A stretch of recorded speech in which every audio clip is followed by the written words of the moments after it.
Yeah, very good morning, everyone. Welcome back to our lecture on water and wastewater treatment technology. So very fortunate. Today we come to our third lecture, and Dr. Wenda already prepared the materials for our lecture today, especially regarding to the membrane science and technology. Yeah, last week he been briefly introduced about the membrane science and technology, and I do believe today he will goes into detail. Yeah, for providing us the lecture about the membrane science and technology. So without any further ado, Dr. Wenda, please, time is yours. Okay, thank you so much for having me here. So this is our third lecture, and I'm so happy to be able to give you all some overview of the membrane science and technology. And for today, we are going to continue from what we left out last week, right? So last week we talked about the membrane introduction, and then we talked a bit on what are the types of membrane that we have in the world, okay, where people use it to do water and wastewater treatment. So yeah, we are going to continue it today. And just before that, I already looked at the poster assignment that I asked you all to do. And I look at it, it's quite nice, nicely designed. So thank you so much for that. So you can also look at your friend's poster design, and then you can uh, you can read the information that they present. So this is a good opportunity for you all to learn from each other. Okay. So for today, before I begin in more detail, right? So I just want to talk a bit on membrane fouling. So I received some feedback last week, right, to talk more on the membrane fouling. So I'm going to go through maybe like a brief 10 minutes to explain to you membrane fouling and what are the potential solutions that we can do before we move on to membrane preparation, which is part of the lecture that we are going to cover today. And we are going to also cover a bit on the characterization. So if you look at the number of slides, right, I have like 150 to 160 slides. So I hope everyone is not like, wow, so many slides, and you want to go through all is so difficult. So I hope you don't feel like that. The slides are, some of it are meant for like for information only. Okay, so I will not cover every single thing within these 2.5 hours. So some of it, like for example, the types of membrane, like what are the types of membrane that you can have, what are the materials that people use to make membrane, that one you can read it for yourself. So this is something that is useful in the future when you want to like venture into this field. You can look back at these notes and then you can still remember me. Okay, I have given you this knowledge. Okay. So yeah, so membrane fouling in general, it talks about a contaminant or something that attached to that particular membrane surface.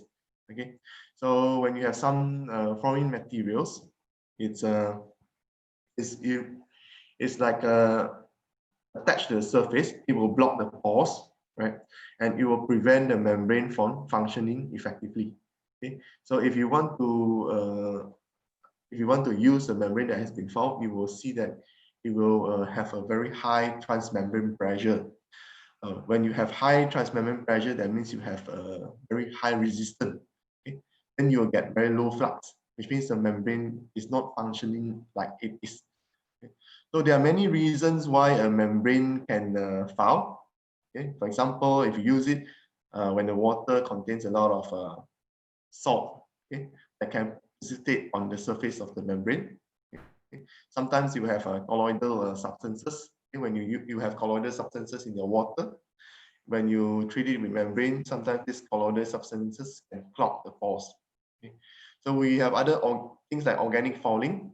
Okay. In natural water, you have a lot of natural organic matter.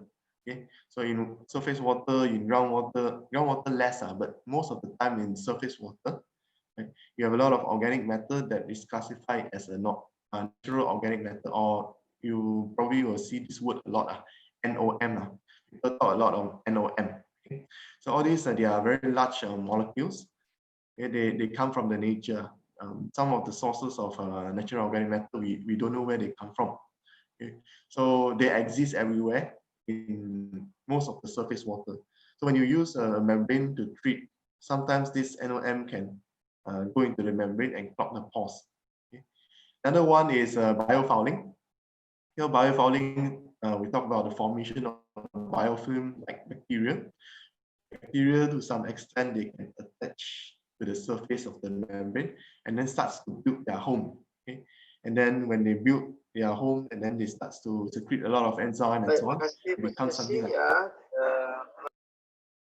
it becomes something like a biofilm, okay, on the surface. So when you have this, all these things, they will tend to lead to increase in hydraulic resistance. Okay, so this is like a typical, very general equation that shows you a relationship between the water flux, okay, and also the osmotic pressure, and so on. So you can see if you have additional fouling, then you have addition term over here. Okay, this is the foulant resistant. Okay, additional hydraulic resistance that will stop your water from flowing through, which means you will have lower water flux, which means water coming out from the membrane will be reduced. So what are the ways that we can use to remove this fouling? In fact, there are many ways. Okay, so it depends on the case by case basis. What are the problems that cause the fouling? Okay. The common problems that we face in the real full scale plant or maybe pilot scale plant, most of the time is the feed water characteristics. Okay, feed water characteristics you can have like pH. There's not reasonable when you want to treat it using membrane. Maybe your pH is very low or very high. Okay, that means if you are using a membrane, let's say you are using CA membrane, cellulose acetate membrane. Okay, this type of membrane material is easily hydrolyzed, which means that when you have low pH and high pH, the surface of that membrane, the CA membrane, could be affected. So these are the things that will cause fouling. Okay. Things like chlorine, salt, and so on, they also will lead to the destruction of the membrane to some extent. So if we do some pre-treatment, okay, so usually feed water characteristics, this problem can be mitigated by pre-treatment. Okay, we need to do some pre-treatment, and we can remove all this before it goes to the membrane unit. So the common ones include coagulation, adsorption, oxidation. So coagulation, you have covered it before, I believe, in this course, in the early part of this course. Then you have adsorption. Adsorption as a form of pre-treatment, which this adsorption process will cover it next week, or probably next week. Okay. So pre-treatment using adsorption, usually we use activated carbon, okay, or maybe granular activated carbon. Sometimes people use column, okay, activated carbon column, to absorb all the organics, okay, before it goes to the membrane. And another one is the oxidation. Okay, some people like to use ozonation before membrane treatment. So ozonation or oxidation process, sometimes you can increase the hydrophilicity of the molecules. Sometimes it works. Sometimes you want to break down the molecule to become smaller so that you can have better uh, rejection rate. Okay, or maybe better permeation or so on. So it depends on the case by case basis of what type of wastewater that you want to treat. Okay, so if you look at here the figure, right, one of the figure here. So if you have river water here, and then you want to treat it. So look at the results here. If you carry out pre-treatment, okay, using coagulation process, you remove most of the solids, okay, almost all the solids, and you can see this one is a plot of transmembrane pressure against the microfiltration time. So the transmembrane pressure remains relatively constant. Okay? Not much change, which is good. This is what we want. Because if you have like this case without the pre-treatment, the transmembrane pressure increase over time. That means the membrane needs more energy to push through the water across the membrane. Okay? So high pressure also means that higher energy. So this means that the membrane has already started to foul. Okay, other factors that affect this kind of fouling is that you have sometimes, like I said, a lot of things that cannot be controlled. Like sometimes you have microorganism, sometimes you are using it in the MBR and so on.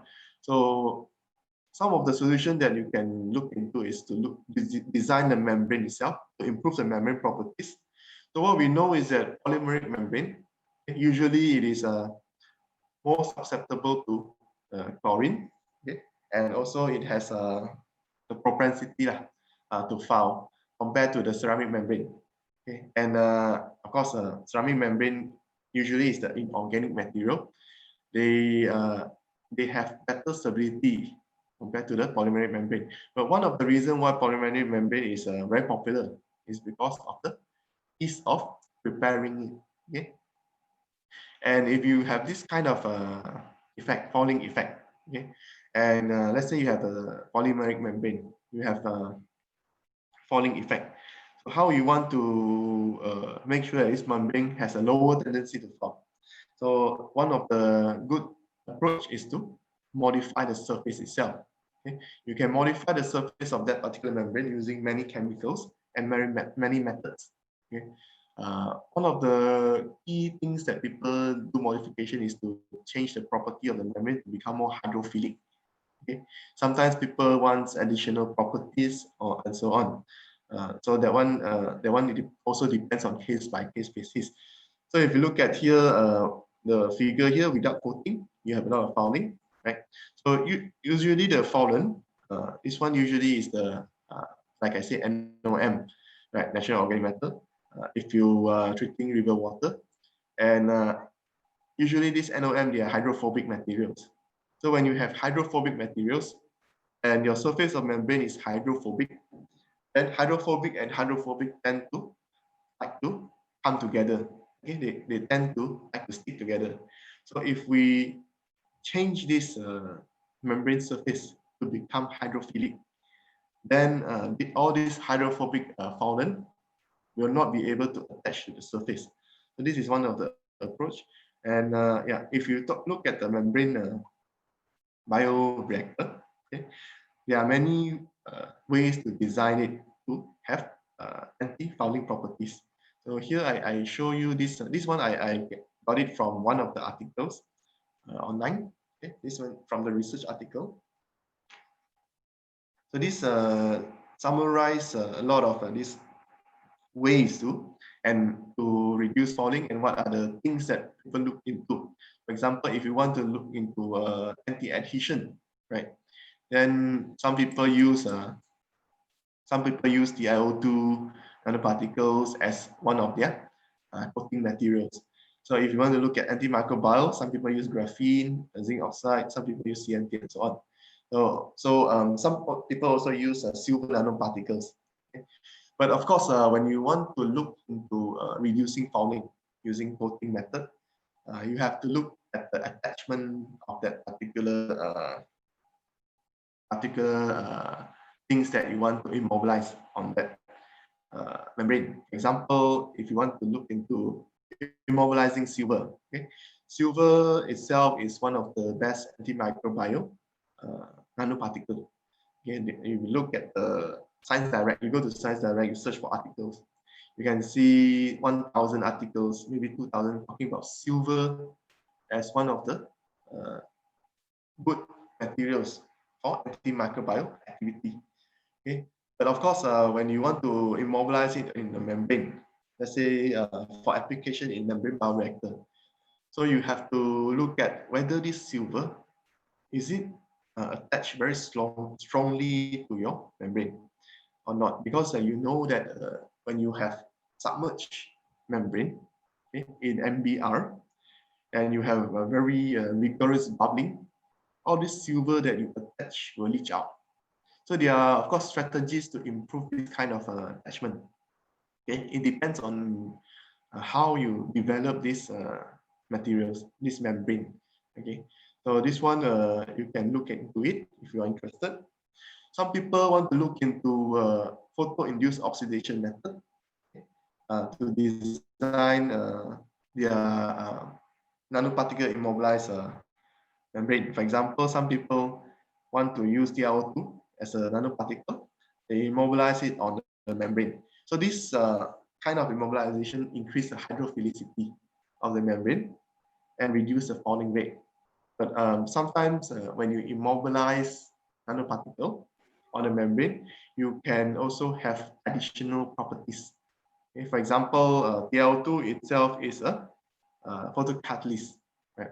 So you can use photocatalytic properties. You can have these photocatalytic properties in that particular membrane. Okay? But there are also other challenges that we have to look into when you want to design a membrane with photo-induced oxidation properties. Okay? For example, if you are looking into photo, that means you need light. So very difficult to get light to penetrate into the membrane bioreactor. But if you want to use it for other application, like maybe to further polish treated water, then this could probably work. So at the end of the day, the design of a fouling solution has to be cost effective, right? So this is the main criteria that people want, the cost itself, right? So the cost of making sure the membrane can have a longer lifetime must not exceed the cost of replacing the membrane itself. Okay? So if I can replace a membrane with only like, let's say a membrane costs $1,000. If I can replace it, the membrane, right, with only using $1,000, and compared to the treatment cost, sometimes the treatment cost, the fouling solution cost is like $20,000. Of course, it's more practical to replace the membrane directly, right? So in other words, the cost itself is the motivation, okay? Whether to replace it or remove the fouling. So another one thing that usually people do to reduce the fouling. This one you can do it in the lab very easily. Okay, is to control the operational condition. So like for example, a membrane bioreactor, people use vigorous aeration so they can stir up the solution to reduce fouling. Okay. Some other things like design. Okay. Design the spiral worm modules of the membrane. Some people, of course, they have a spacer in between. Okay. So the spacer, when you design this spiral wound, if you have a spacer in between the RO membrane, it can help, okay, in reducing the fouling. Okay. And yeah, another one operational factor that is quite critical is some people define this as there's a parameter called the critical flux. So critical flux is whereby when below this flux you have less or no fouling issues. But above this critical flux, right, you start to look at, you start to see a lot of fouling. So critical flux is something that is widely used. Okay? It's one of the parameters. Okay, we have several different forms. One is a strong form of critical flux. The other one is a weaker form. So the difference is one we talk about fouling in directly. So in a pure water. Okay? The other one, weaker form, is when you have a lot of these things that organic matters that could cause fouling. So that's the weaker form. Okay? So you will see a lot of discussion on critical flux when you look into the membrane fouling area. Okay.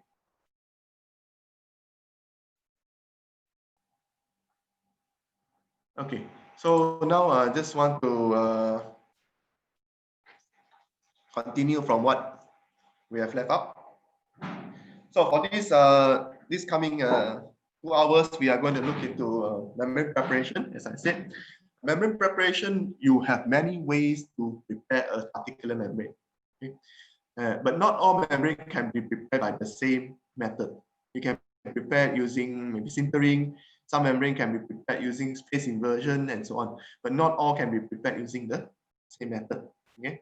And this is what we are going to look into today. And then after that, we are going to look into some basics, okay, on the membrane components and characterization. And after that, we want to look into some performance data. Okay, some of the performance of the membrane, okay, in the real treatment plant. Okay, just a brief overview only. So where we can see how the membrane treatment unit, they are designed and how it is able to be used in the real application. Okay. Okay, so there are many methods, as I said, to prepare a particular membrane. You can have a, so we are going to go into more details, okay, on all this preparation method. But of course, as I said, the membrane field is very wide. Okay, if we want to cover this whole thing within 2 hours, it could be quite challenging lah. Some things like let's say phase inversion. Okay, to fully understand first phase inversion, it will probably take you about a few months, okay, to master phase inversion. So this phase inversion topic itself is already a few lectures topic. So I'm just going to give you a very general overview on what exactly this is. But in terms of the more technical things, like how to develop the membrane, what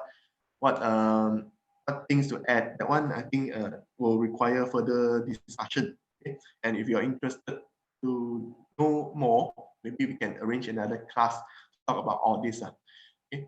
So the most common one, okay, that people use, okay, the most versatile technique among all this is the phase inversion and the interfacial polymerization method. Okay? These two is quite popularly used because of their versatility, and they are able to be used to develop quite a number of membrane, okay, compared to others. Okay? But that doesn't mean that other techniques are not used. Okay? So let's start off with the first one. Yes, first one is about the sintering approach. Okay, so sintering usually involve you have powder, and then you want to burn it at high temperature so that all this powder they can bind together, okay, to form a pores in between. So this one, sintering, I have some experience developing a membrane using this sintering approach. So last time what I did was I have this alumina. Okay? So alumina, you can purchase it commercially at different size. Because some you can have 1 mm in size, maybe 20 to 40 mesh, and so on. So since you have this alumina powder, right? Actually, we all can develop this very easily. So from the alumina powder, you can press it. Right? You need to press it so that it can be compacted. Okay? So pressing can be done easily using a press, okay? A simple press. Or if you don't have this simple press, you can use a FTIR, you know, the press, right? Where they make KBR pellet, right? So you want to use a solid phase FTIR, okay? You can use this press, okay? And then when you want to know the FTIRs, what is the functional group, right? You use the press to press the pellet, the KBR pellet, and then you analyze the pellet to see what is the absorbance. Okay, so same thing here. You can take the alumina powder. Okay, let's say you have 20 to 40 mesh. You put it in the FTIR press. Okay, you press it into a shape, a round shape, right? You press it and then you get something like this, a round shape. Yeah, it looks like the FTIR pellet. Okay, and then you take this pellet, you calcine at maybe 800 degrees Celsius. Okay, yeah, you calcine at 800 degrees Celsius, and then after that, this pellet it will start to have sintering. Okay, sintering, and then the powder, okay, the powder that you have, individual powder like this, it will come together. It will bind with each other. Okay? So when it binds, then it will leave a very small pores in between them. Okay, so this is one of the approach that you can use to prepare a pellet like membrane for lab study. Okay. So I prepared that kind of alumina membrane so that I can use it and coat it with TiO2. Okay, code it with TiO2, and then I study how this membrane can be improved, okay, and how it can be used for various things like photocatalytic membrane activity and so on. Okay, so this is one way to study. Okay, but of course, if you only use alumina, sometimes it can be problematic because when you calcine alumina at high temperature, it tends to be brittle. Okay, which means that you press a bit, it can crack. So it's good if you can add some additive inside so that it can be stronger. Okay, so for this sintering approach, okay, it's widely used for MF membrane. Okay, to design different types of membrane with different pore size. Okay, so pore size you can go from 0.1 to 10 micron, but there are tricks to control the pore size. Okay, which is to use the particle, the powder that you use. Right, you can control the size of the powder. If you want to prepare something with high pore size, okay, large pore size, you can use a bigger powder, okay, bigger size powder. Then you will get a membrane with a higher pore size. Okay. So other things like porosity, it has no porosity. And usually people use to prepare things like PTFE, PE. These two, they are organic membrane. Okay, these PTFE and PE, you can get the powder from the commercial, okay, from the vendor. They sell this at different sizes, and usually calcine for PTFE, people use about 400 degrees only, okay, 400 or maybe 350. You cannot go too high if you are using organic membrane. Otherwise, the whole membrane can burn. Okay. So other things like metals or ceramic, people also use this method. It's quite a convenient method to use. Okay. Okay, so I receive a question now. In what atmosphere the sintering was done? Inert gas. Well, if you are using alumina, okay, alumina, right, sintering, you don't have to do it under inert gas. You just have to burn it. You calcine it in the normal furnace, right? So it will start to form pores. But if you are using organic materials, right, then that could be problematic if you use air. So you have to control the air condition in that particular synthesis. Okay, and it depends also on your desired product. Okay, I believe PTFE, PE, right? If you calcine it under air condition, the product that you have may not be as good as when you calcine it under inert condition. So this one, for organic materials, I have not tried it yet, to be honest, to be frank with you. Most of the membrane I developed through sintering approach is by using alumina. Okay, one of the reason is because there are better methods to prepare PTFE and PE membrane. Okay, yeah, they are more appropriate method instead of using a sintering approach. Okay. Okay. The other one is a stretching approach, whereby your polymer you extrude it and then you stretch it.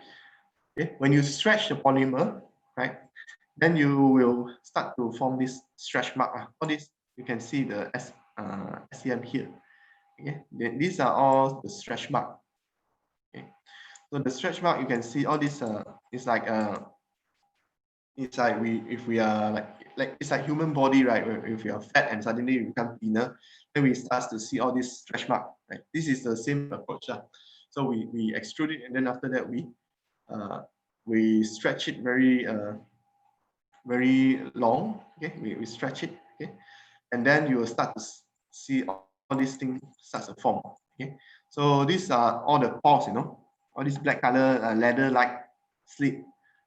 All these, they are the pores. Okay, so all these pores, they are the one that can be used to filter off your things, your water.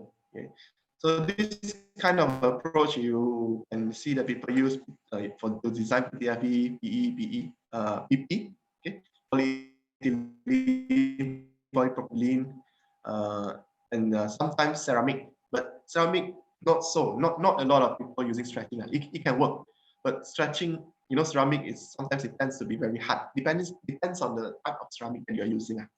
Okay, and this is commercially available. Some commercial product use this stretching method. Okay, it gives something with high porosity. Okay, yeah, when you stretch it, you can have like disturbance with the polymer structure itself. So you break certain bond. For example, here initially you have something like this. So you break this in between. Just in between you have certain bond, right?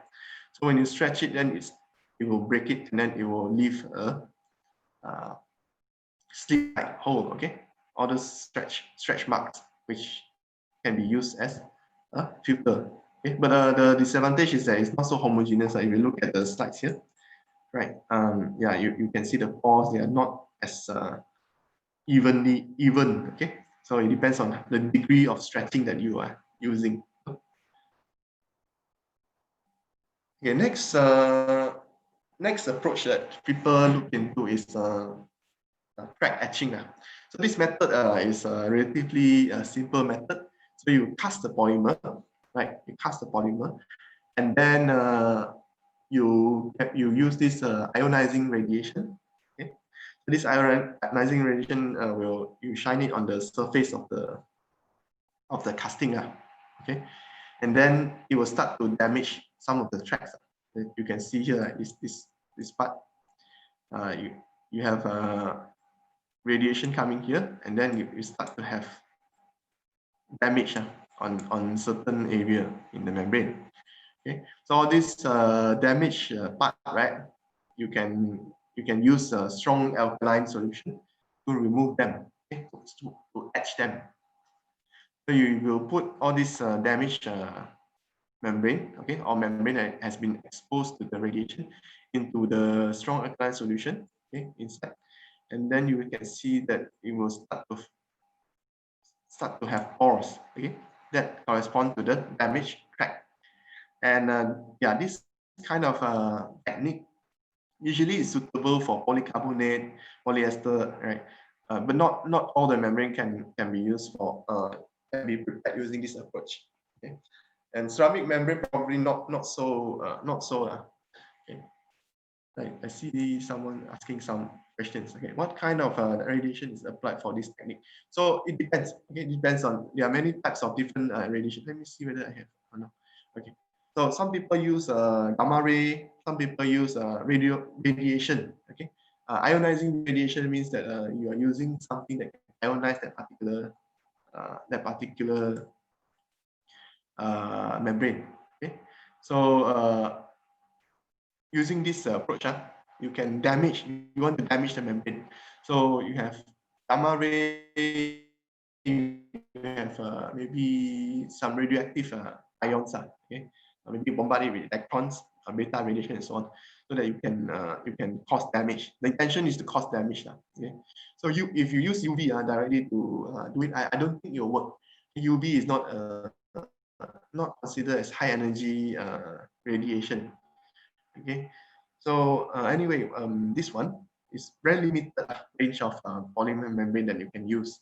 Okay, and it tends to form this cylindrical-like pores. Okay, you can see here in this, all this the other damaged site. Okay, so very even pores with a cylindrical structure. So the type of pores that you have is very important, because these pores that you have will determine the transport properties of the membrane, which means when you want to carry out some membrane study, right, the pores itself will determine whether it will reject favorably, whether it will cause like a problem like falling or something like that. The pores itself is very important. Okay, so we will look into characterizing the pores in a while in our characterization section. Okay. Okay, the next one will be the tempered leaching. Okay, tempered leaching is let me illustrate it in this diagram over here. So usually template leaching means that you're adding template and then you leach it out. Okay? For example, in this case, you can see that some people, they also call this as template leaching. They use SiO2 sphere together with a polymer solution. And then after that, they do some casting. They cast the polymer. And then, okay, this polymer blend, they carry out HF leaching. So they leach out all the SiO2. So in the end, you get a product that has a lot of holes. Okay, all these holes or the pores correspond to the leach SiO2. All the SiO2 sphere that you add in just now, you remove it. Okay, then you have a lot of porous structure. The good thing is that you can use this technique to get something that has high flux. Okay, and then the pore size distribution you can control it. Okay, you can see here this diagram over here. Very nice, very homogeneous pores, right? All these the other pores. Okay, so yeah, this is one of the approach that people can use. Okay. Okay, so a better approach that people look into today. This is one of the widely studied approach is the phase inversion, okay, and also interfacial polymerization. Okay. I want to talk about phase inversion first because this is, I would say, quite quite interesting. Okay. So before that, phase inversion usually people use it to prepare polymer membrane because this is a polymer membrane. It has a good thermal and chemical stability. Okay, most of it, and it has to have good mechanical strength. And the one that I selected here from CA to PTFE, it has very good mechanical strength. Okay, and it can, because two of the main advantage of having polymer is that it can be used to form flat sheet and hollow fiber very easily. Okay? Flat sheet means that you have something like this type of membrane, the flat sheet. Hollow fiber means you have like something like this, the tube, not tube as in fiber-like, okay? Fiber-like, fiber-like morphology okay? So we will look into that later. Okay? So before that, I just want to introduce you certain types of membrane. Okay, you have a cellulose acetate membrane, which is the most hydrophilic membrane. Okay. The other one is the PTFE membrane. Okay, PTFE membrane is the most hydrophobic membrane. But of course, the disadvantage of this PTFE and PP, which are the two most hydrophobic membrane, okay, are that they are very difficult to modify. Okay, if you look at PTFE, it has 4 fluorine, okay, 4 fluorine atoms. Okay, and this carbon fluorine bond is very strong, so you cannot modify them to make them performing better very easily. Okay, whereas Ca is hydrophilic. Okay, but of course, there are disadvantage of using hydrophilic membrane. Is one of the reasons is because they are less robust. Okay, they are less robust compared to the hydrophobic. Okay?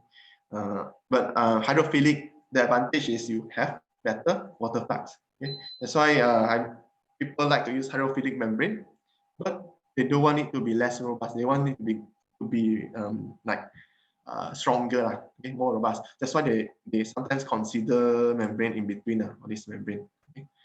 PS, PAN, PS or PBTF. Okay? And some advantage of PS, PAN, all this they can be modified easily. Okay? You can somehow modify the surface to make them more hydrophilic. Okay? So hydrophilic and hydrophobic, it has some implication. It means workability, whether the water can favorably go through the particular membrane. So you know, hydrophilic means water loving, hydrophobic means water hating. Okay, these two are the main definition of these terms. Okay. So there are many different types of polymeric membrane. So I listed here. You have the slides, you can go through it. We have different types of polymer. People use it to do to make membrane and their the properties, okay, that they have. So CA membrane, most of the time we use it for RO, okay, but it can also be used for MF and UF. So it depends on how you want to design this kind of membrane for your application. Okay, but cellulose acetate membrane, of course, you know that it is operational between 4 to 6.5 only due to hydrolysis. So if you have less than 4 or more than 6.5, you could have hydrolysis reaction, which means that you have water reacting with your cellulose. Okay? And that is when your membrane will start to fail. Okay? And because cellulose acetate, it is from the nature, right? Cellulose, you hear cellulose, you know that it can be easily degraded. That's why we have a problem with microbial attack. Okay? So others like polysulfone, polyether sulfone, you can read through it. So these are also all the very commonly used polymers to prepare your membrane. Okay, like polyvinyl fluoride, PVDF. Okay, you have a carbon attached to this one F, 2F, right? Fluorine, right? Making it relatively hydrophobic. Okay, so yeah, then the polyamide. Polyamide is a relatively hydrophilic. Okay, this one you can easily modify it. You have the amide group. Okay, and then this one usually people use this for RO. Okay, this is one of the popular commercial membrane. Okay, for commercially prepared materials. They use this polyamide for their RO membrane preparation. Then you have polyimide, polyether ketone, and then these two, they are the most hydrophobic one. Okay, polypropylene and polytetrafluoroethylene, PTFE, okay? Because you have this F bond here. Okay? Very resistant to chemical because of the very strong bond. That the resistance to chemical attack also make it very stable and very difficult to modify. Okay? But of course, it has its own application. Okay, BTFE, you can use it for many different applications besides water. Okay. Okay, so I listed out some of the common pros and cons. Okay, I can see the chat. Okay, chitosan, one of the person asked, chitosan as one of the cellulose derivative also been reported for membrane materials. How its potential for membrane application? So I would say that chitosan, yes, you're right. Cellulose material, this chitosan, I've seen some articles also that people use chitosan to prepare membrane. But so far, in terms of the application in the large scale, I have to be honest, I have yet to see that chitosan can reach up that level. So in terms of potential membrane application, it has the potential. Definitely, it has the potential. Chitosan is a very versatile material. You can get it from like natural sources, right? Like what you call that? The sea animals or prawn, right? All these you can get chitosan from them. So they have this. They are all natural and they are resistant. Okay, and they're resistant to biodegradation. So this has a potential, but whether it is useful, to be honest, I have yet to see that. So I cannot really comment very a lot on whether it is good or not. Okay, but some people show that it's hydrophilic. They can modify the surface to become hydrophilic, and it has very good water flux. Okay, so yeah, that's what I can say okay, on the chitosan. Okay. So far, in terms of really applying it, I in a real scale, large scale system, I think that people still favor cellulose acetate or polyamide. Okay, but it definitely has potential.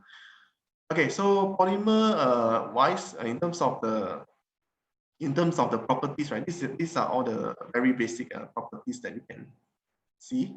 If, for example, cellulose acetate, you can see it has good permeability.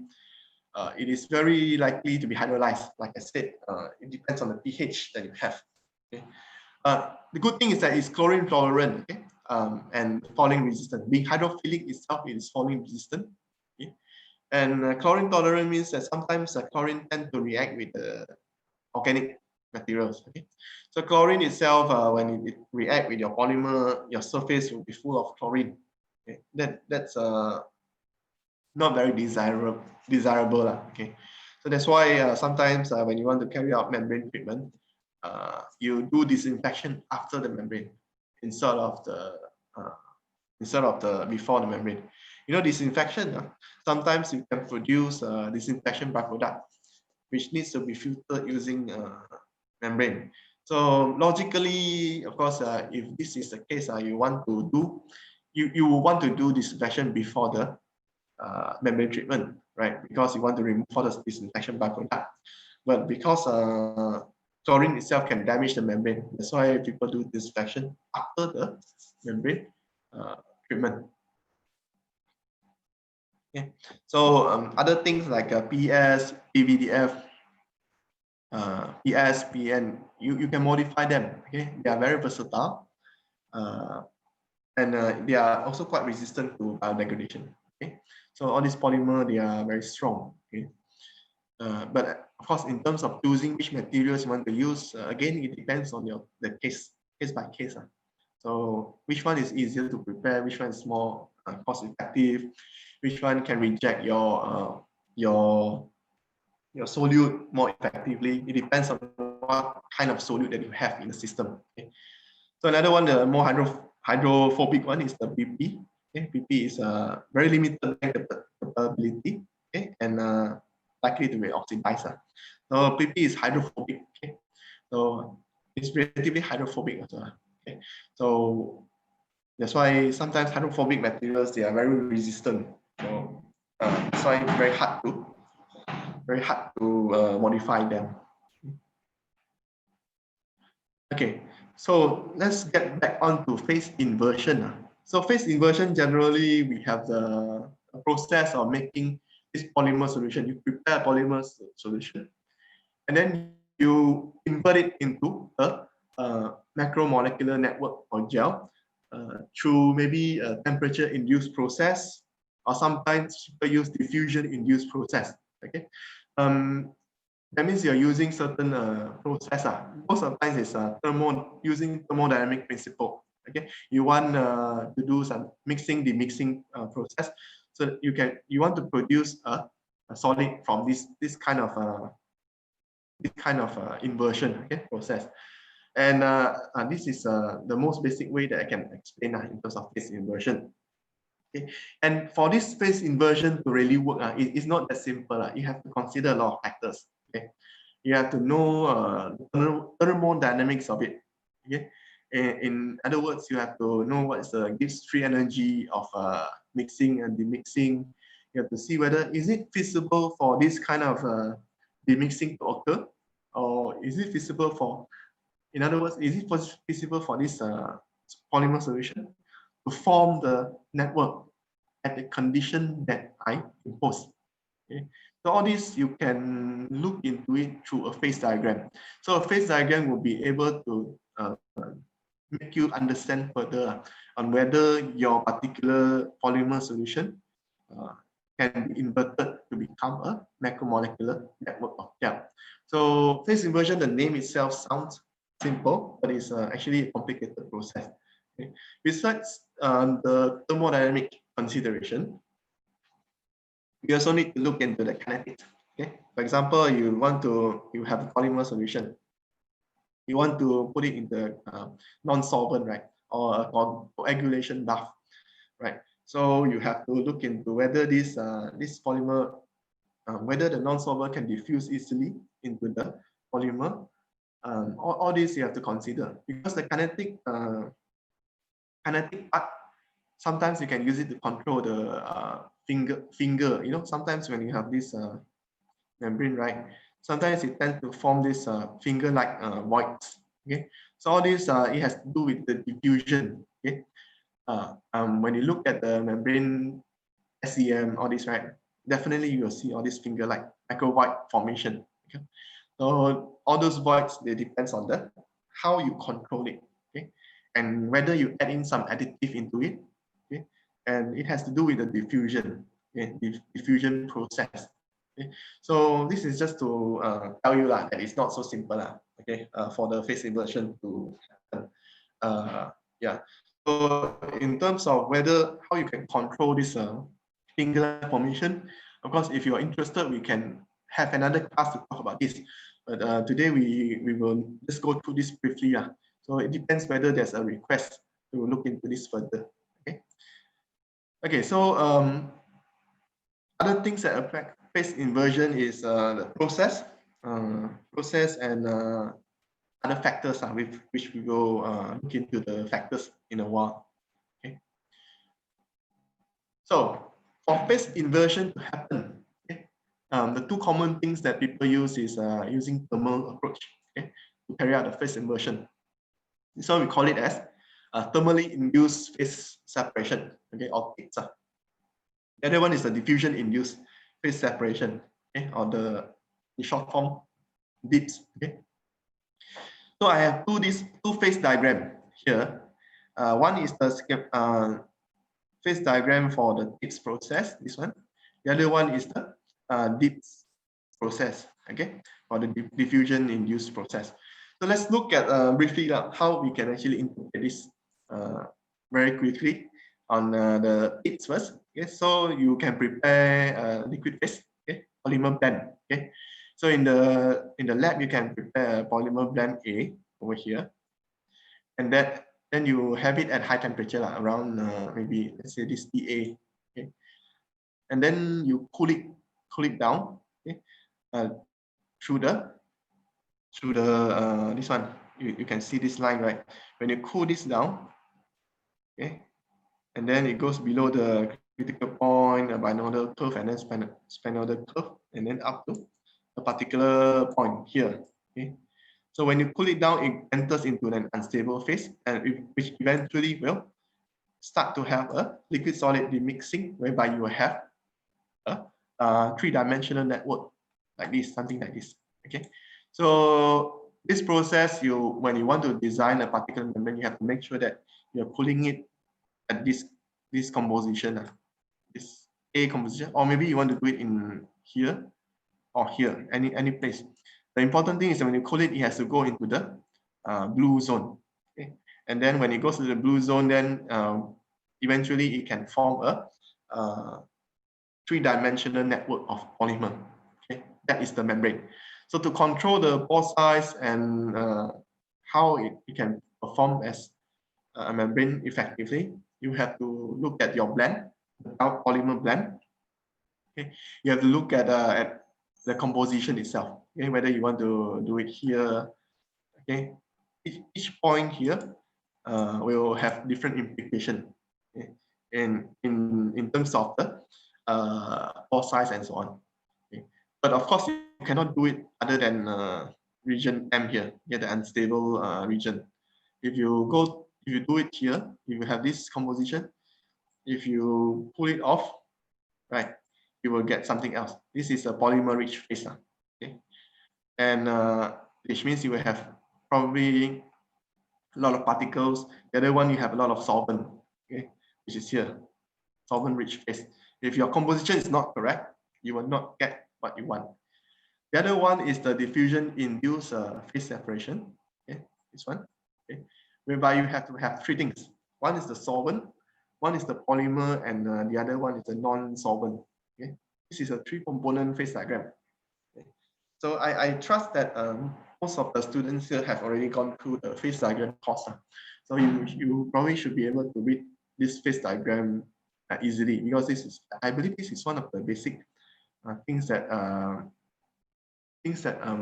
usually we go through lah. But most of the time we go through only two component phase diagram. Okay, this is a three component phase diagram where people use to design membrane. Okay, you have the non-solvent, you have the solvent, and the polymer. So we prepare a blend. Okay, let's say A, and then we take this blend and then we put it into the non-solvent. Okay, when you have non-solvent contacting with the solvent and polymer, then you have a diffusion process happening, and you will be able to form a three-dimensional structure of the polymer, okay, depending on how you do it. So if you do it incorrectly, okay, you could end up going to the region 4. Okay, so yeah, this is something that is quite important. Okay, you have to look at the phase diagram to prepare the polymer, and what you want is to achieve this one from A to S1 here. Okay, so how to do it? You have to control the non-solvent polymer and solvent composition. Okay, so that you can form. And in terms of formation, okay, if you want to form this kind of network, because there are mechanism. Okay, as in you have to have nucleation, and then after that you start formation and so on. So this one is also another topic, more detailed topic. If you are interested, we can go through it, how to read this chart and how we can form the polymer. Okay, in a separate lecture. Okay, usually to form your polymer, your membrane, this is how people do. Okay, what people do to form your hollow fiber. Okay, so this one people use something called a spinneret. Okay, this spinneret can be used to spin your hollow fiber. So hollow fiber, like I said, is something like this. Okay, this is like a string. Okay, with a hole here, and yeah, depending on what type of hollow fiber that you have, sometimes you can have inside out. Okay, application you want to have it as inside out, which means water goes to the inside and then comes outside.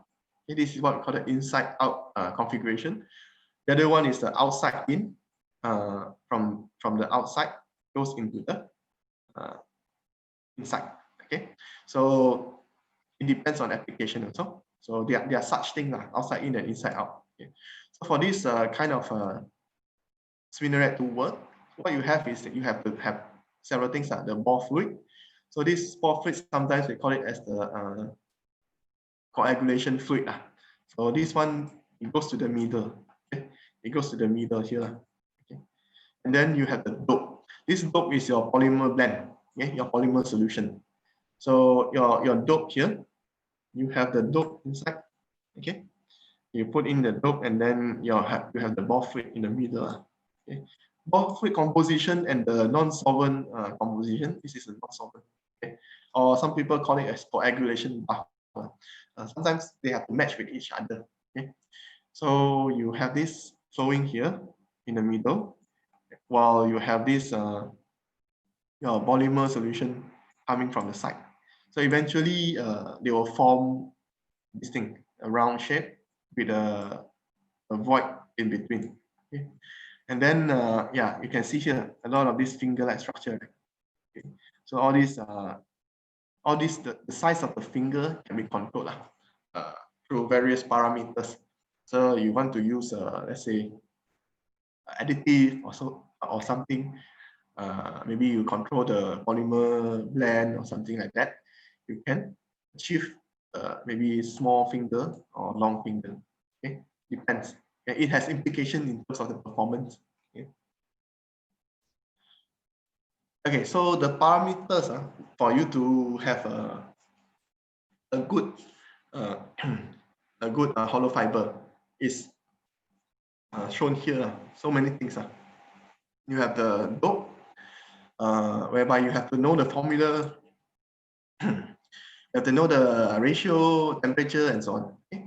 So air gap, also have to control and coagulation bath, the temperature, and so on. All these, they are the thermodynamics and dynamic aspect that you have to really look into, optimize before you can get the proper membrane. Because if you don't do this, sometimes what you can get is, let's say if you are preparing membrane, sometimes the shape can be irregular. Okay, it can be something like this. The void inside can be something like this. Sometimes you may not get what you desire. Sometimes, let's say you have two different two different layers, right? So the layers may not bind together very successfully. Okay, this is one of the things that the reason why you need to optimize. Otherwise, you prepare a very long membrane, right, hollow fiber. In the end, it cannot be used because of these defects.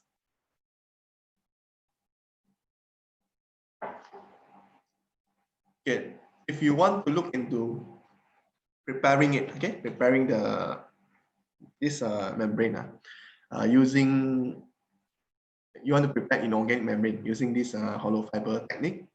Yes, you can do that also. Inorganic, you can spin it. Okay?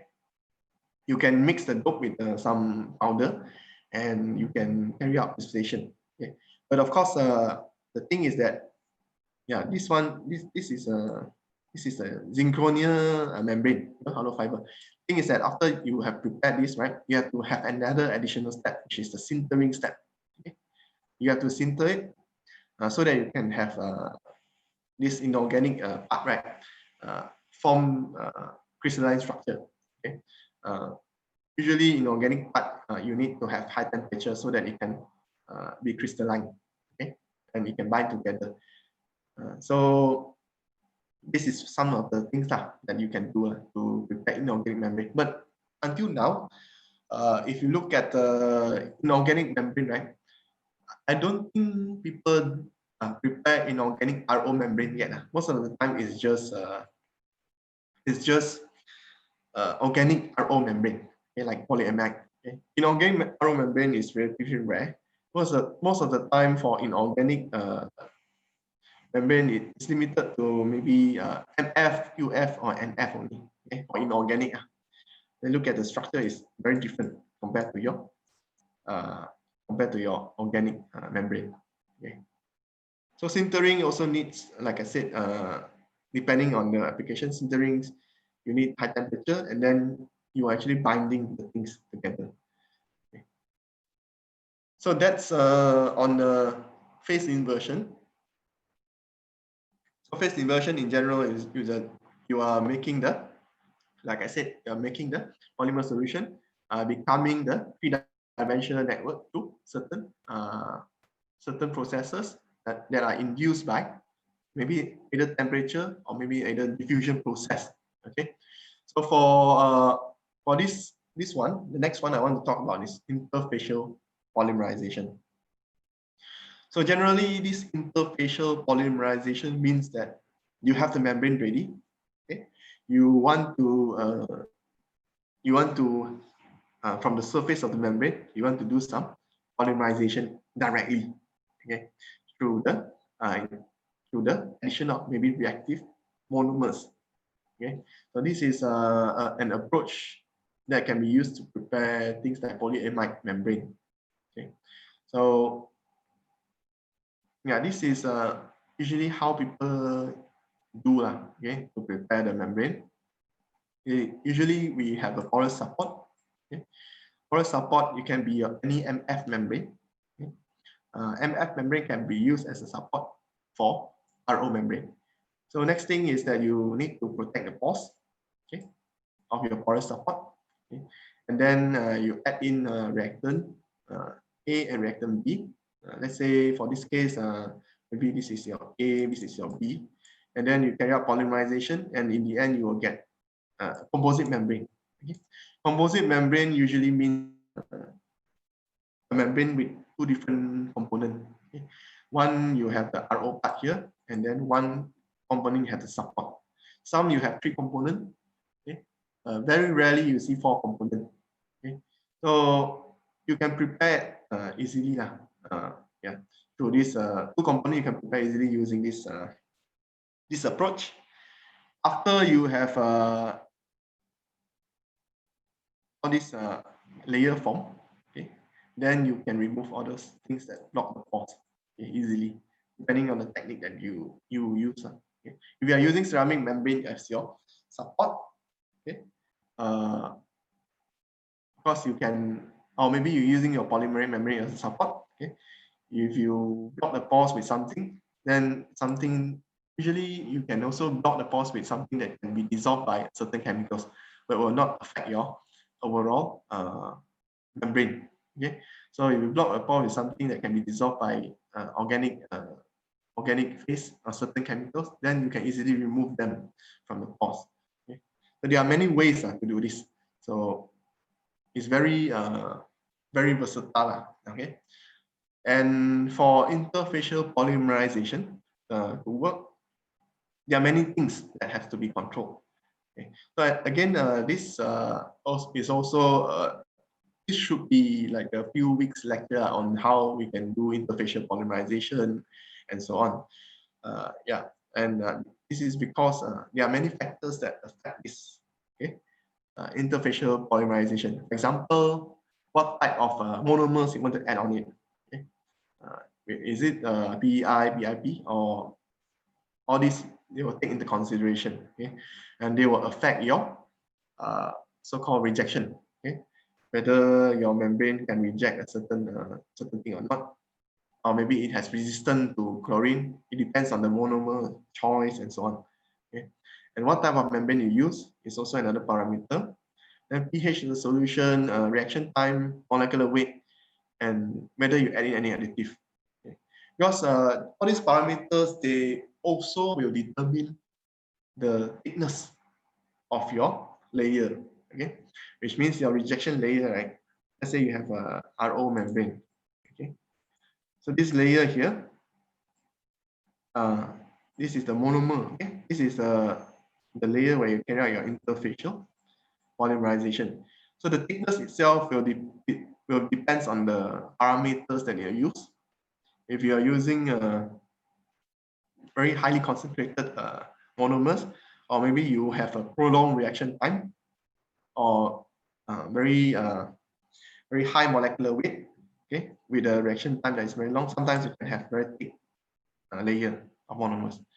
So the thing about having thicker layer is that one thing, it costs more, right? And it is not effective because it can lead to the reduction of water flux. Okay? Which means water flowing through will be less, okay? Because it has to undergo such a thick layer before it can go out. So this is why we have to optimize it for your for the preparation. Okay. So one more is the coating. Coating can also be used to prepare membrane. Okay. This is also another approach. We have gone through this phase inversion. We have gone through interface interfacial polymerization. So now it's about deep coating, whereby let's say you have a membrane, you can use a deep coater. Okay, let's say this is the example. Deep coater, you can purchase it commercially. You can buy one deep coater to do this. Okay, some deep coater is equipped with a furnace.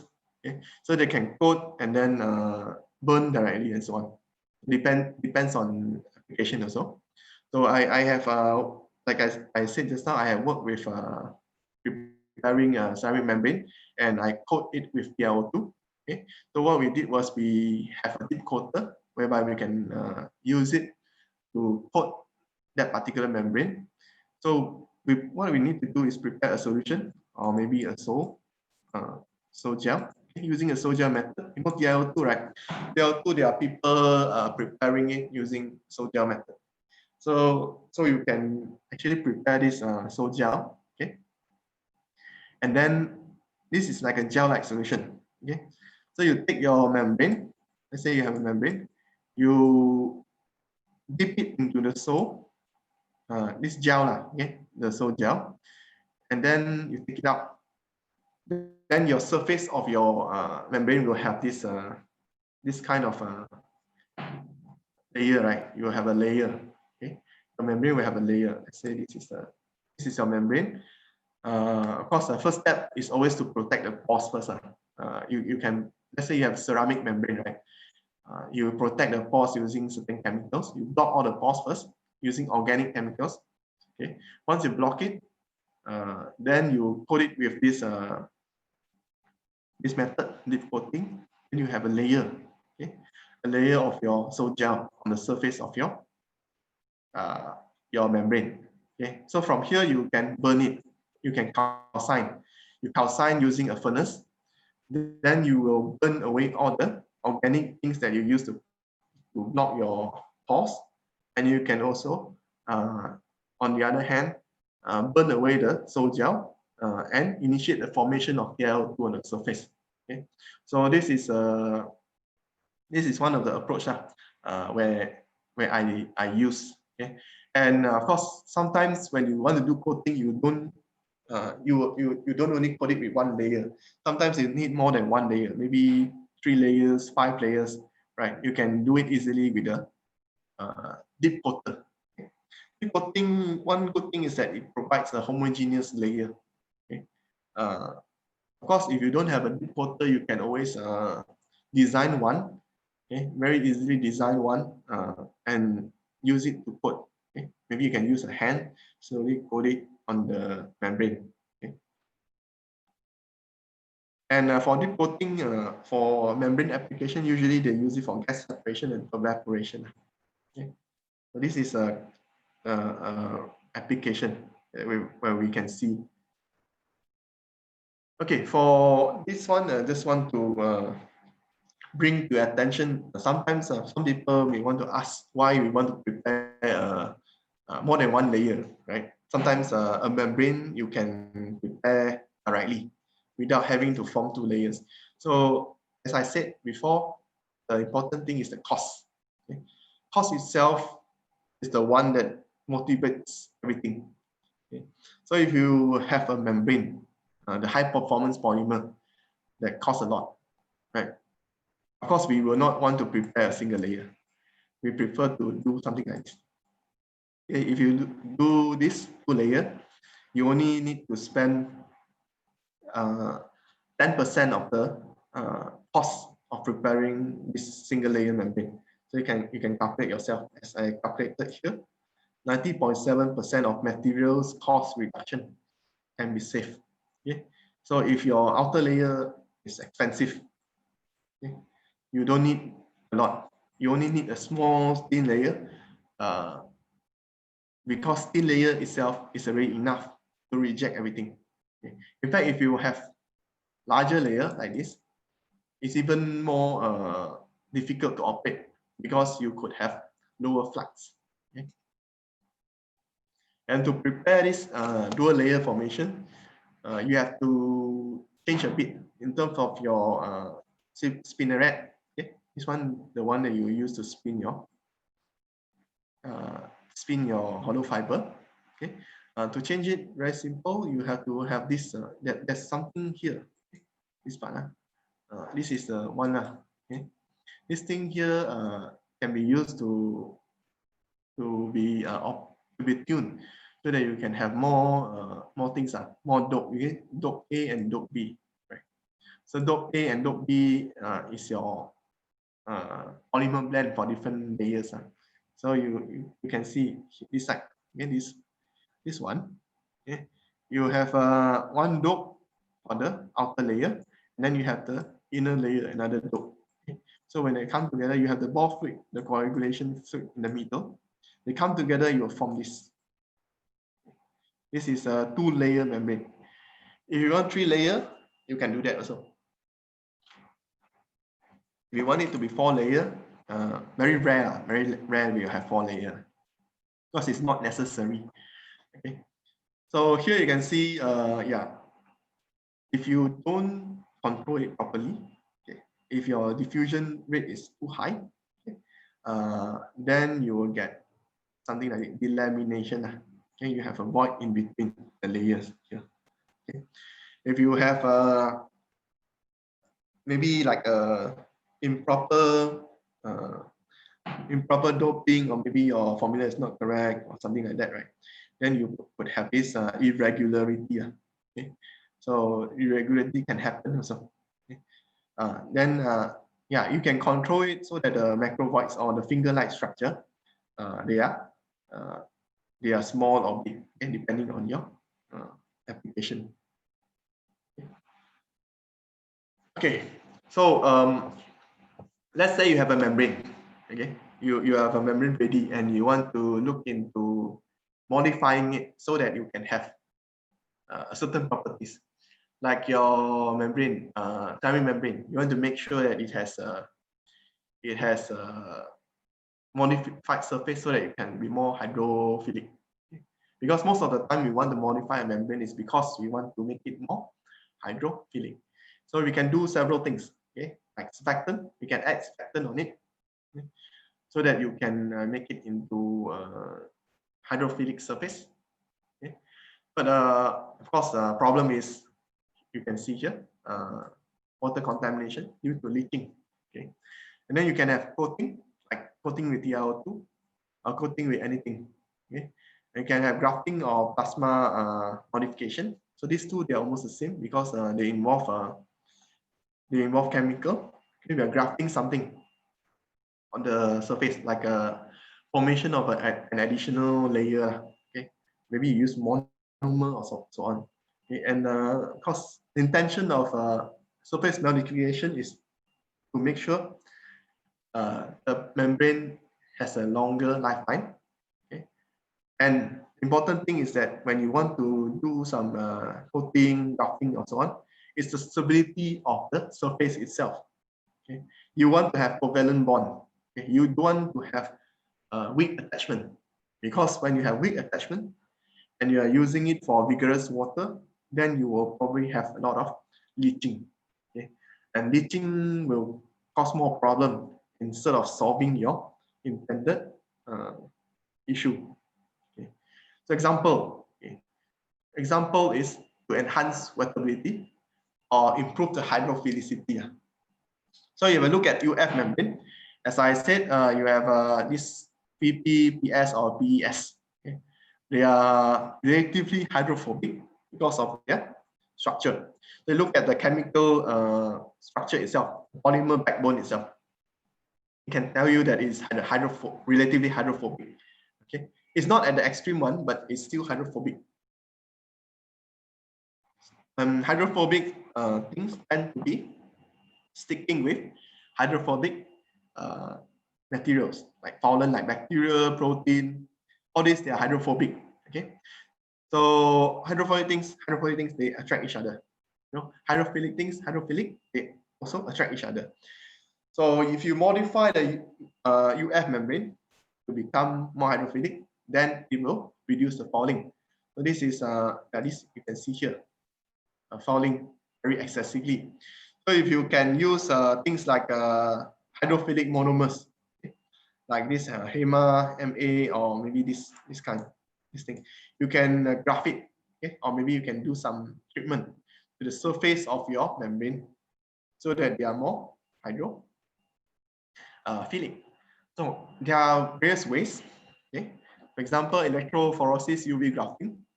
This is a way that you can graph the monomers on the surface.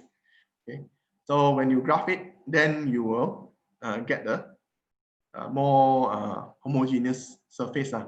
Using electrophoresis, I consider it better because it can give you a more homogeneous surface. Okay, that means it's very even grafting. This is just some of the results I want to highlight to you. Okay, so this one you graph it using UV technique. Sometimes you can use UV, sometimes you can use electrophoresis UV grafting. So as I said, electrophoresis is more effective. If you can look at these results, right, you have grafting from 1 to 10. Okay, so initially the membrane, this is contact angle. Okay, contact angle, use it to measure your hydrophobicity and hydrophilicity. Okay, so if you have a very low contact angle, okay, that means your surface is hydrophilic.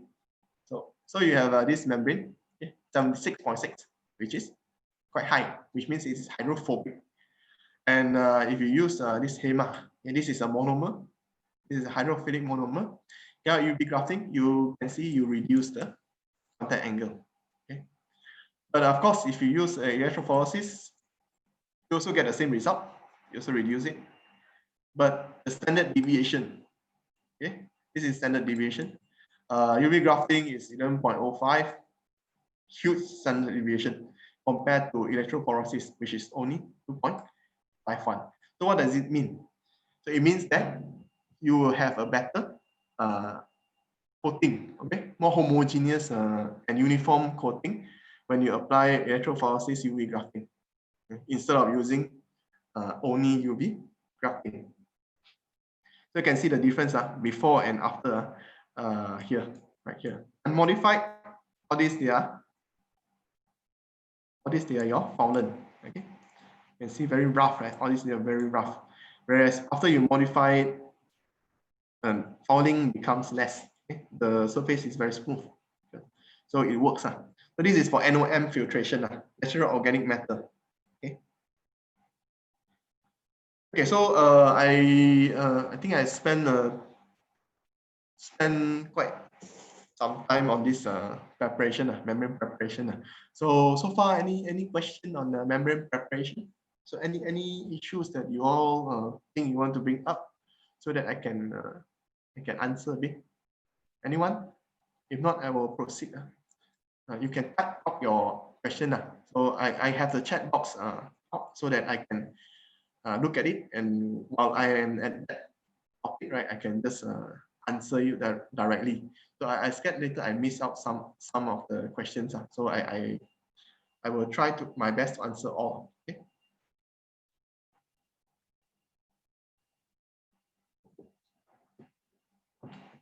Okay. So the next part okay, will be on the membrane component, okay, and characterization.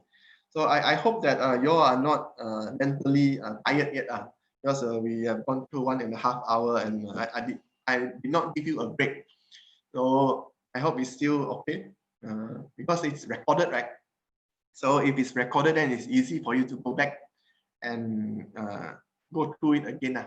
Okay.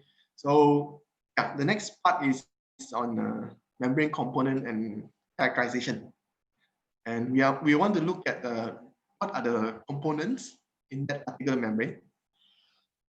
Excuse me. And what are the techniques that usually people use to characterize them? Okay. So if you go to lab, you design a new membrane. So what are the things that you need to look into to characterize this, in terms of whether it has good pore size, in terms of what are the materials, what are the composition of the membrane, how you can do that. So we look into it here. Okay. Okay, so some of this I already talked about last week, so I will not cover it again in very detail. But in terms of component, if you look at the component of membrane, we have multiple components.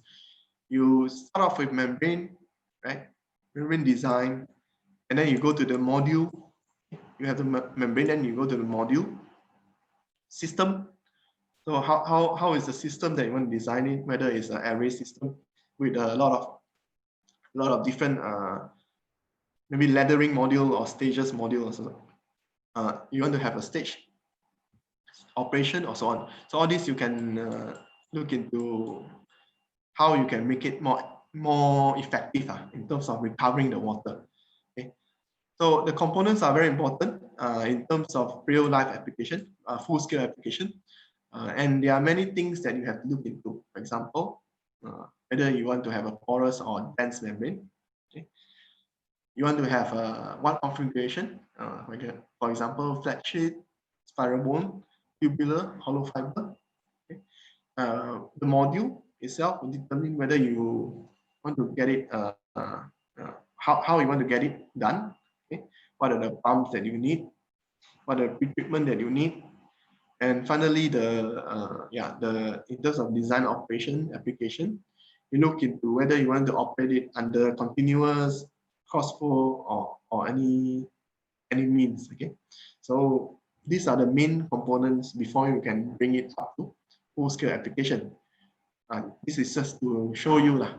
Okay, membrane technology package, starting from synthesis up to field tests, is not so easy. You have to go through a lot of steps.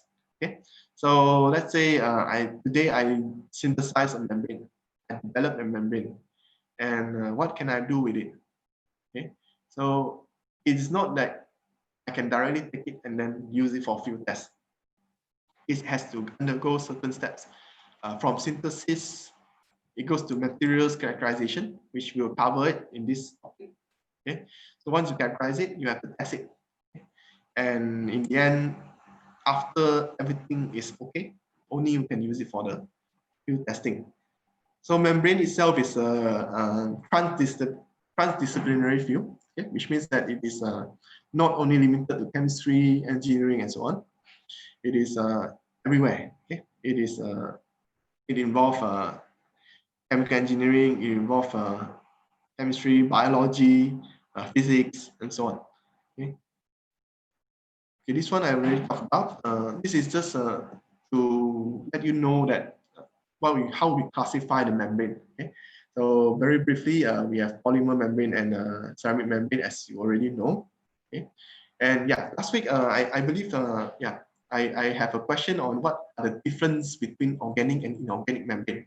So these slides highlights the advantages of organic and inorganic. Okay, so as I said,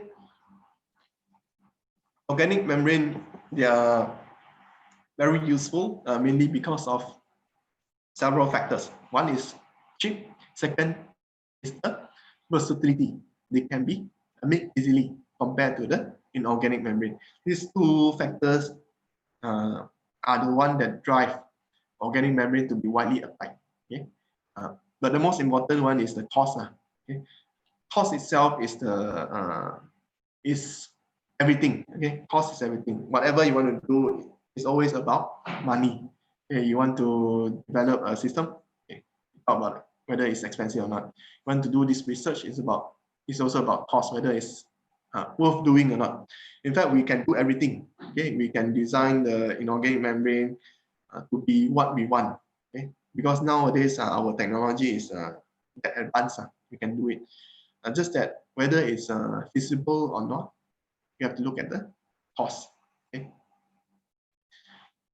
And then this one, classification 2 is yeah, porous and non-porous. I believe most of you already know. We already covered it. We have symmetry, asymmetry membrane. This is some of the things that some of the properties, okay, symmetric and asymmetric. You can go through this. These are the additional slides that I put in so that you can have a look and yeah, go through it.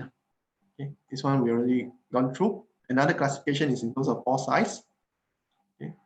And driving force, we know that you have the pressure as a driving force, right? Sometimes you have temperature. So for MBR, we have submerged membrane. So most of the time we use vacuum as our driving force.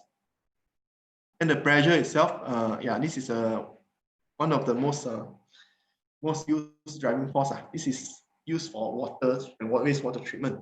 So all this membrane, these are all the pressure vessels. Okay, you can see they can they are operating based on the pressure. They are the canister membrane. Inside this, you can see a lot of different membrane. Okay. Okay, in terms of configuration, I believe you have also gone through this.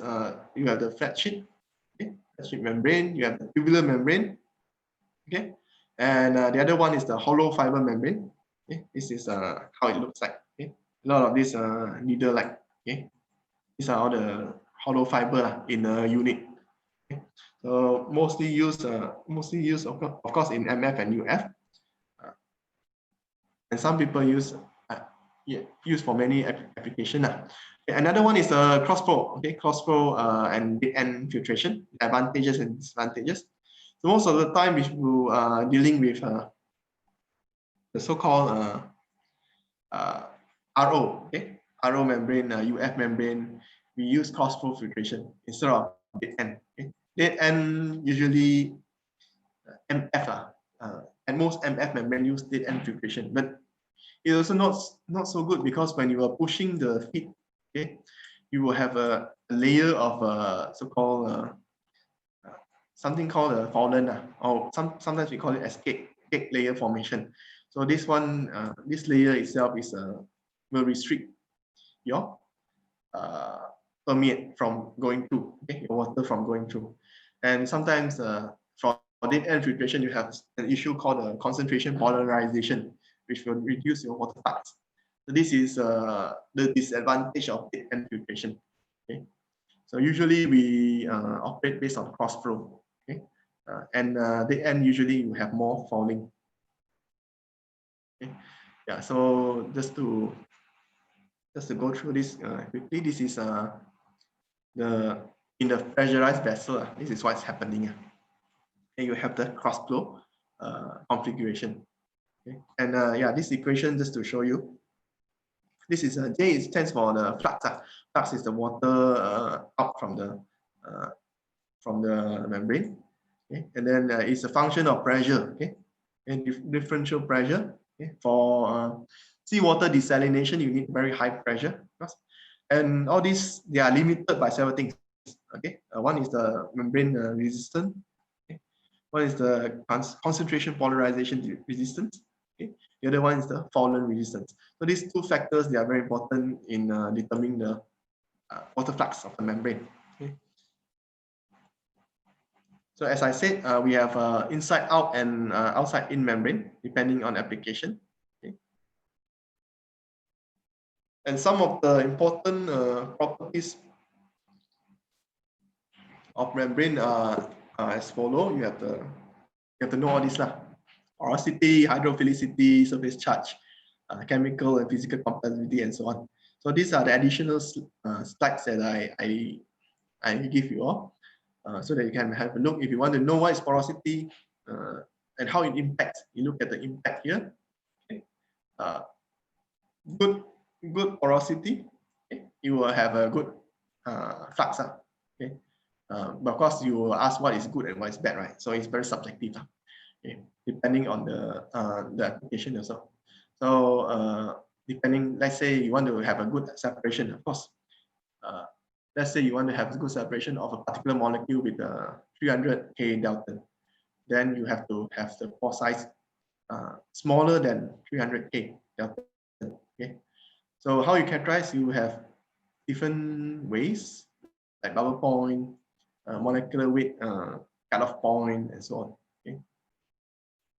This one, these are some additional slides that I presented so that you can go through and understand all this in detail explanation. Okay, so this one also the same thing.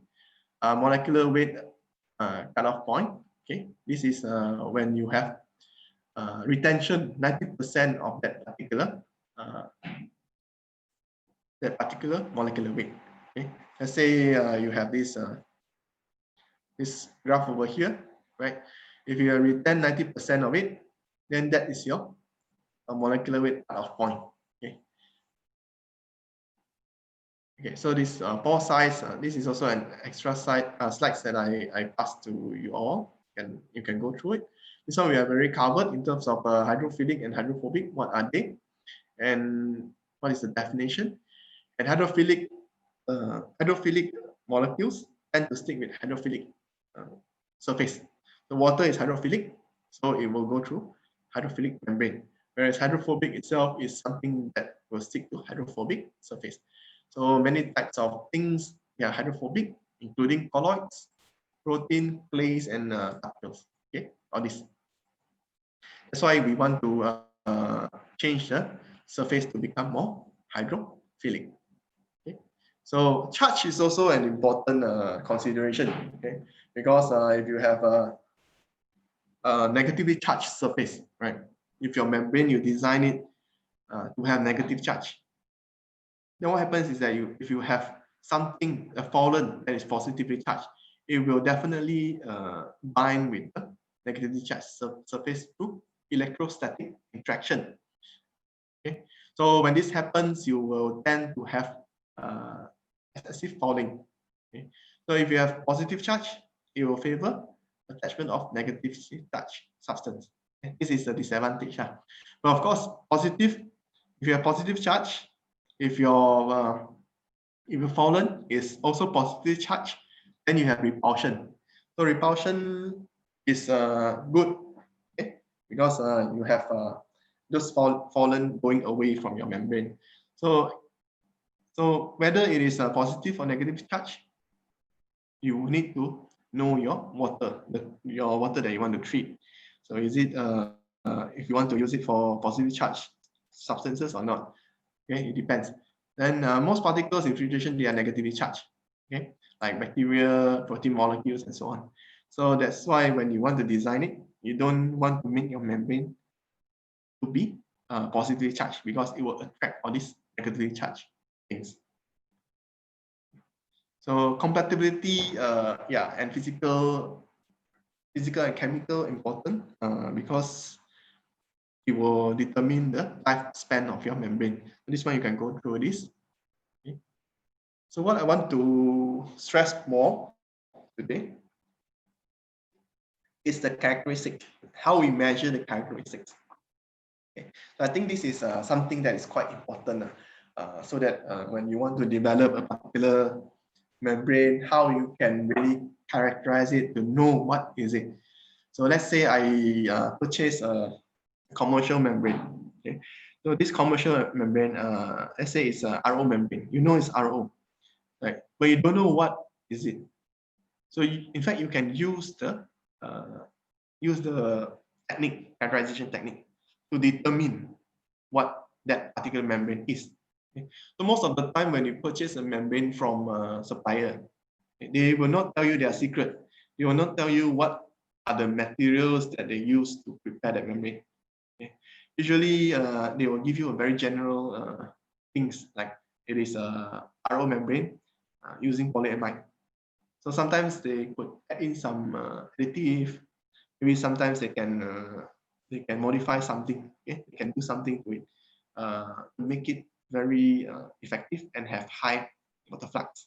Okay? But we don't know what is it. So what we can do if you really want to know what they put in is to do our own characterization to guess and to determine what they put into the structure so that we can use it for research. In fact, I have known certain people, certain researchers who have successfully determined the characteristics of the membrane of commercial samples using all these characterization method. Okay? And they have published quite a number of papers on this. It's like doing a post-mortem, is it called? Yeah, it's considered like post-mortem synthesis characterization. Right? They want to determine it so that they can use the characteristic of the membrane for their own research to improve their research. Okay? So anyway, yeah, these are quite important. Okay? The type of test that you want to do, okay? And the information that you can get from it. Okay? So you can do a lot of spectroscopic method, membrane porometric method, and so on. Then you will get a lot of information on whether what is the structure that you have, whether this particular structure is it more susceptible to falling or not. Okay. So the first part will be on design. Okay. This part will be on important for designing membrane. Lab in the lab design membrane you characterize. Okay. The second part here, like this characterization part, they are important when uh, you want to use it in real life application. Okay, in terms of the performance. Okay, in the full scale plant or pilot plant. Okay, all these parameters, the characteristics, very important. Okay. Example, packing density, okay, which will determine the system size that you want. Okay. Footprint and the cost. Okay, so if your membrane you can pack it very dense and it works very well, then you will save a lot of space. Okay, space to put the membrane. That's why people use all these round tubes, right?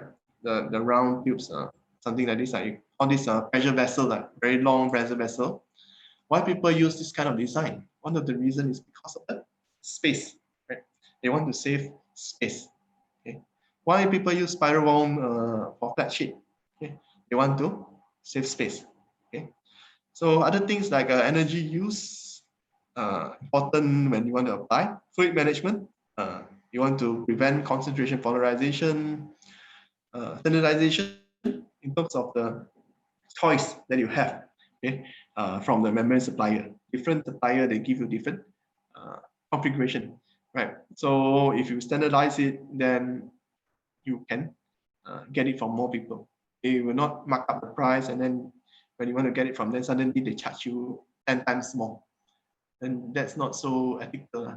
Okay, so replacement and cleaning, they are very important in operating large scale plant.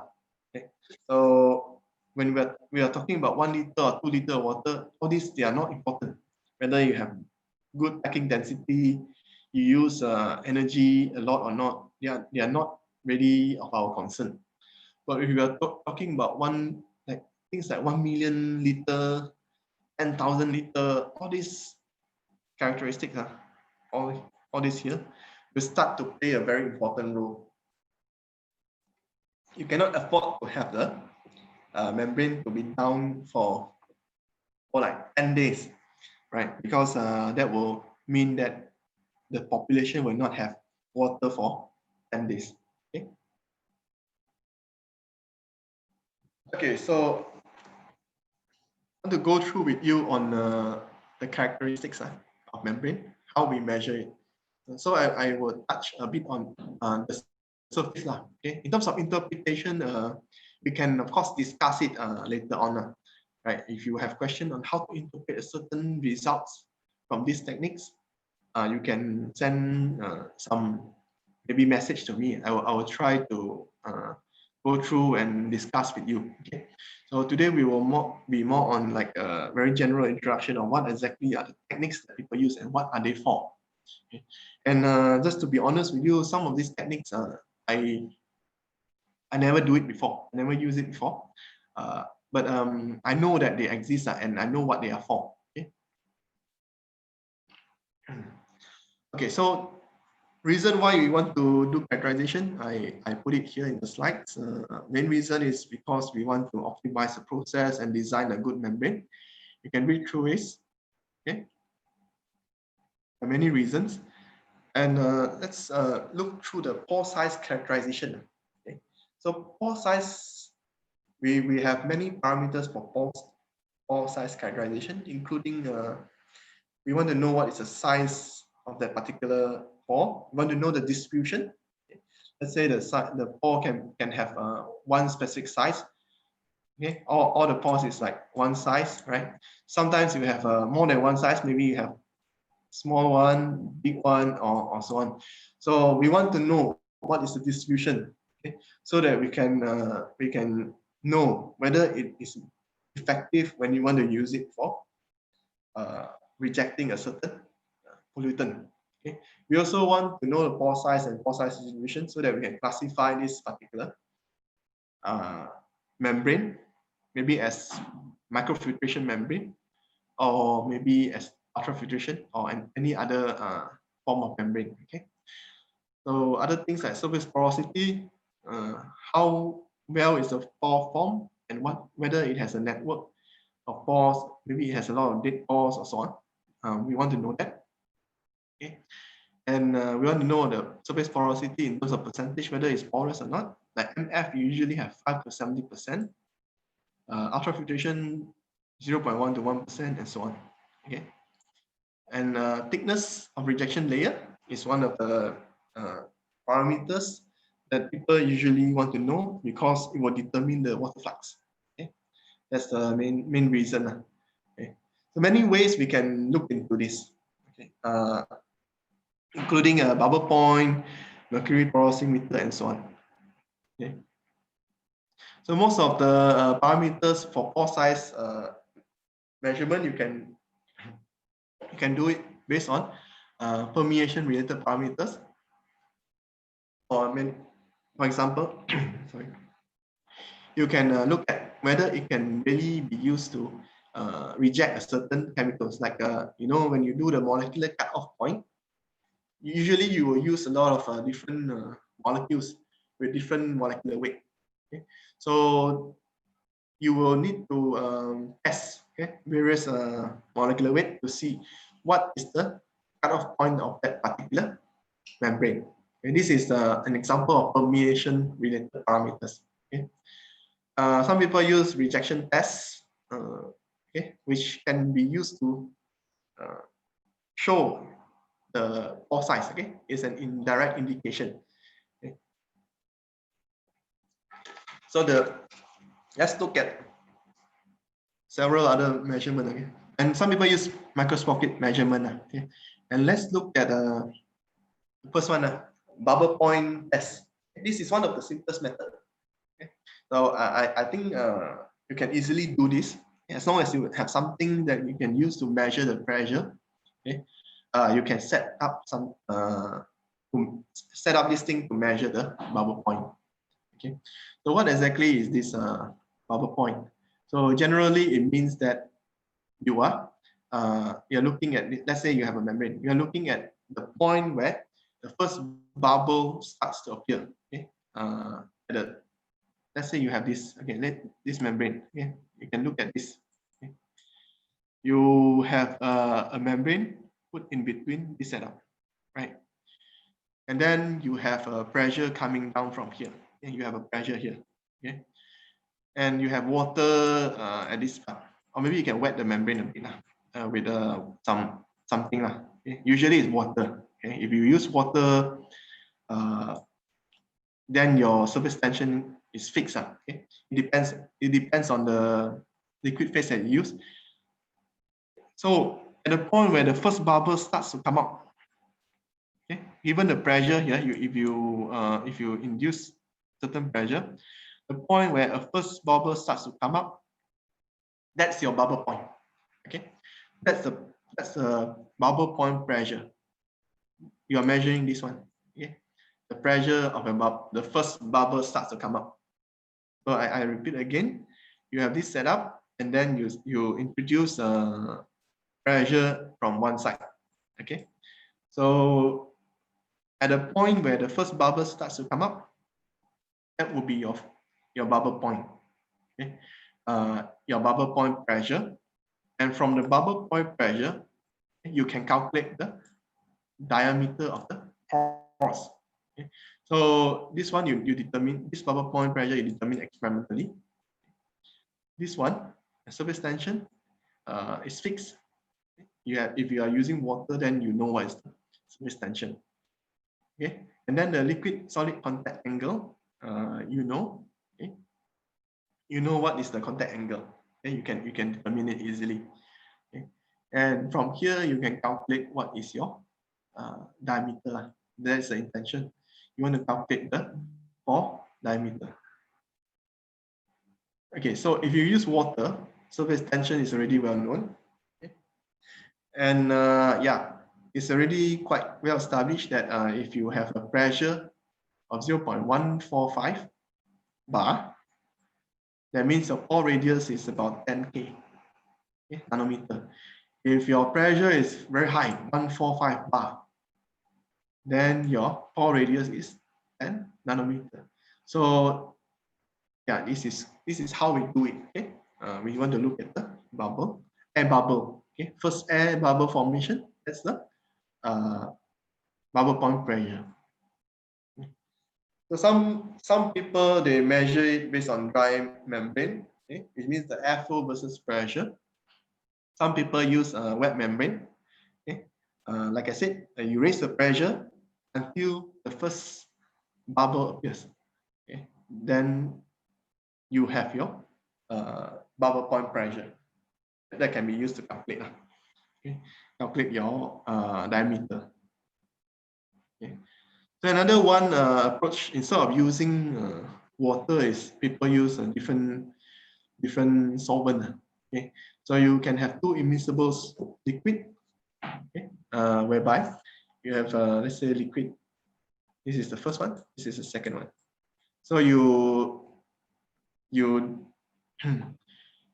try, what you want to do is try to push the liquid, okay, from this part, low part up to the top part. Okay, so when you have this kind of effect, right, then you can determine at the point where you start to see uh, the other uh, the other phase start to form on the top part. Okay, so why we want to use two liquid, the reason is very simple, is because you want to know what is the pore size. Okay, and different liquid will give you different sensitivity. Okay, so how to calculate? You can use a Hagen percentile.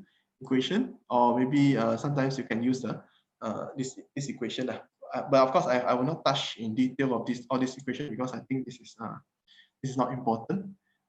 But this is how we can actually calculate, just to let you know that we can calculate what is the pause. Okay? And the pause itself depends on the calculation depends on the knowledge that you have of the pause. Okay? Whether you know it's cylindrical pause, maybe you know that the pause you have is irregular pause or so on. Calculation may be different. Okay? So as I said, different system will give you different sensitivity and measurement range. So liquid, okay, surface tension already determined. Okay. You know the symbols is now surface tension. If water and air is already determined, and you can measure for more than 150 nanometer. Okay, so if you have let's say solvent permeability, right? You want to know the solvent permeability across the membrane. Then this will allow you to measure a different range. Okay, you can measure up to 2.5 to 70 nanometer if you use a water and this one isobutanol. So if you use this system, you can measure 4.5 to 70 and so on. So the difference is in terms of the measurement range, okay? All size measurement range. Okay, so that's about it for bubble point. Bubble point, as I mentioned, the common one is people just put it and then they induce pressure and see the first point where the bubble starts to appear. Then that's the simple test to know. Okay. Second one is the mercury intrusion test. So mercury intrusion is I would say that this technique is useful, but I don't think it's widely used because this one mercury you need a you need something that's expensive. Okay, you need to use a mercury to wet it. Okay, there's a setup, the instrument that can be used to determine the this pore size. Okay, pore distribution. And what you did is that you have this sample. Okay, you put it, okay, and then you have the mercury. Let's say you have okay, let's say you have something like a pause, right? Let's say you have a pause. So because mercury itself is a non-wetting, let's say this is your mercury, okay?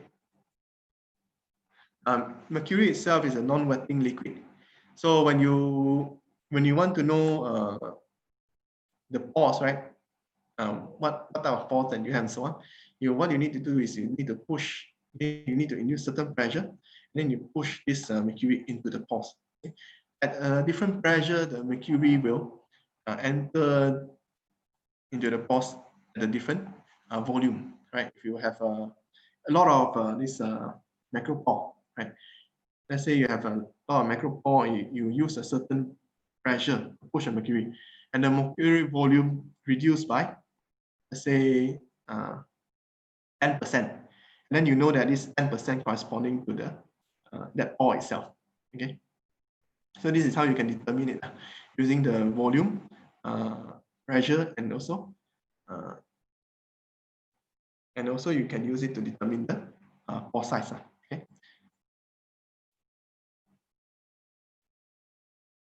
Then another one way to characterize the pore is using the gas permeability method. Okay. So this one is just using this so-called the ability of that particular gas to penetrate to your porous membrane. So you measure the gas flux, and from the gas flux itself, you can calculate you can use the equation, and then you can calculate out what is the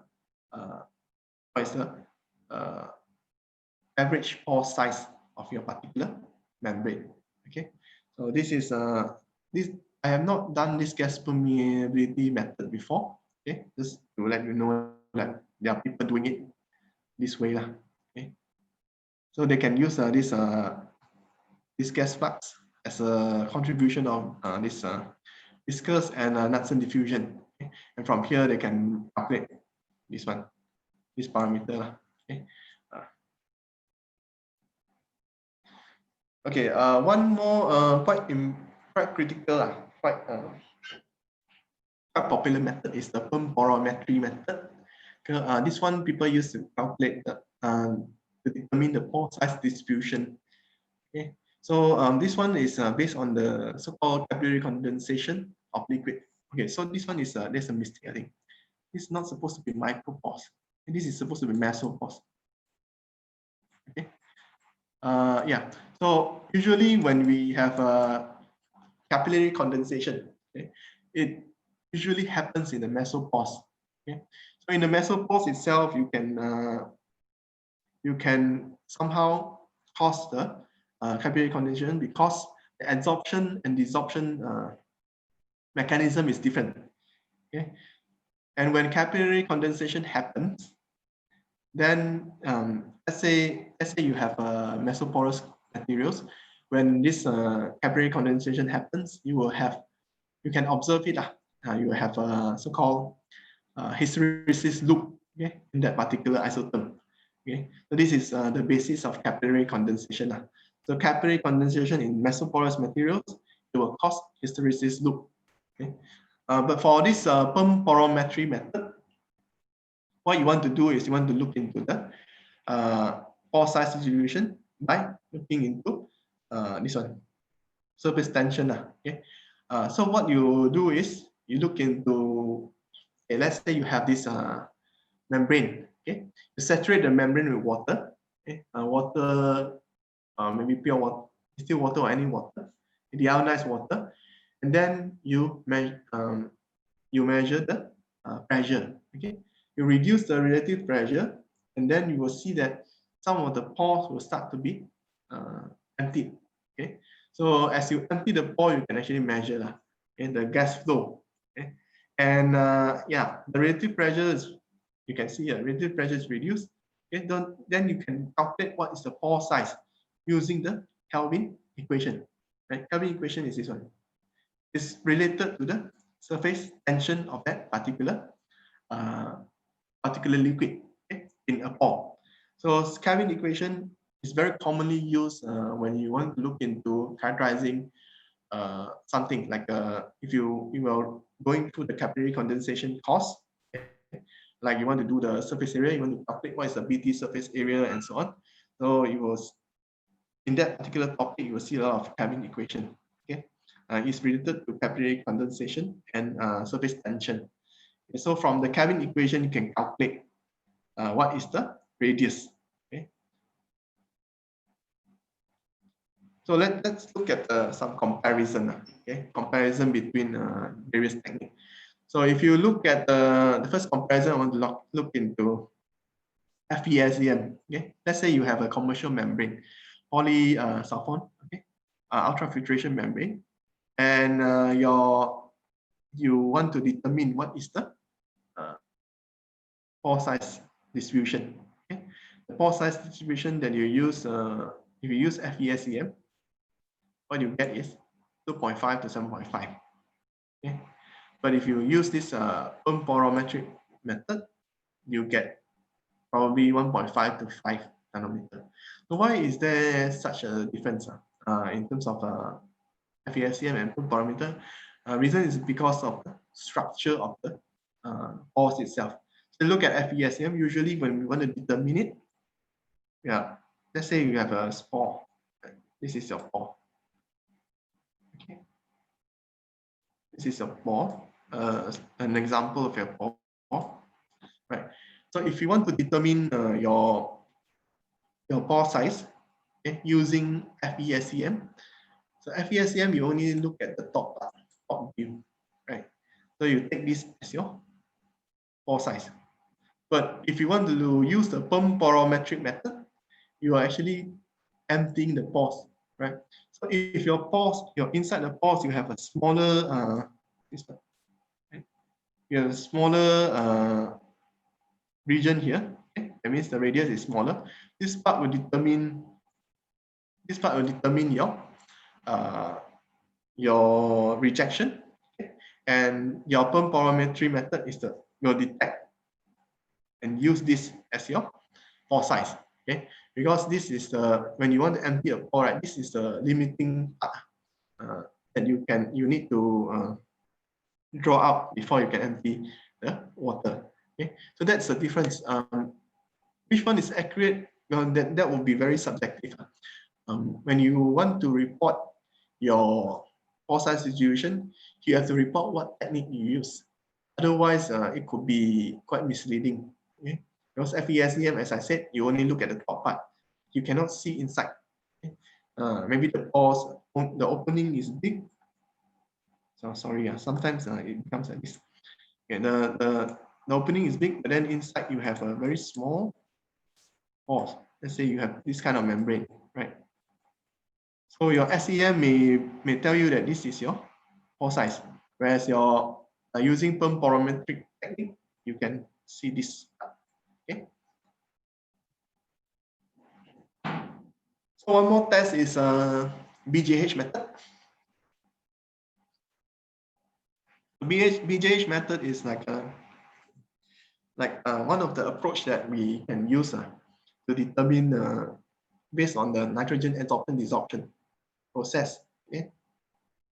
So for this process, right, I'm sure you have seen before how we determine the surface area. Okay? When we want to determine the surface area, let's say a catalyst, right? Catalyst, you can use a nitrogen adsorption desorption method, okay, to detect what is the surface area. So this can be done by looking at the pressure itself, and then once you use the instrument, we call it as porosimeter. Okay, this porosimeter you measure absorption and desorption of nitrogen, and then you will get something called the isotherm. Okay, this isotherm itself can be used to calculate what is the distribution, okay, of the pores. Okay, you can calculate it based on the BJH approach, okay, BJH method, and of course, if you want to use the nitrogen adsorption desorption, there are several disadvantages. One is that most of the instrument now they are used for powdered sample. So your membrane sample will be difficult, okay, to be used. Okay, you have to get a different configuration, different setup if you want to use this, or if you want to use the powdered one, you have to maybe make it smaller so they can measure. Okay, so this one, as I mentioned, disadvantages, it doesn't differentiate active pores or dead pores. Okay, it doesn't differentiate active layer and bulk, okay, for the support. Okay, but it's difficult to interpret. Okay, so if we compare it, okay, with the perm porometric method, okay, this one, and with the nitrogen adsorption desorption method, okay. So as I said, if you look at the pore size, right, maybe you have something like this.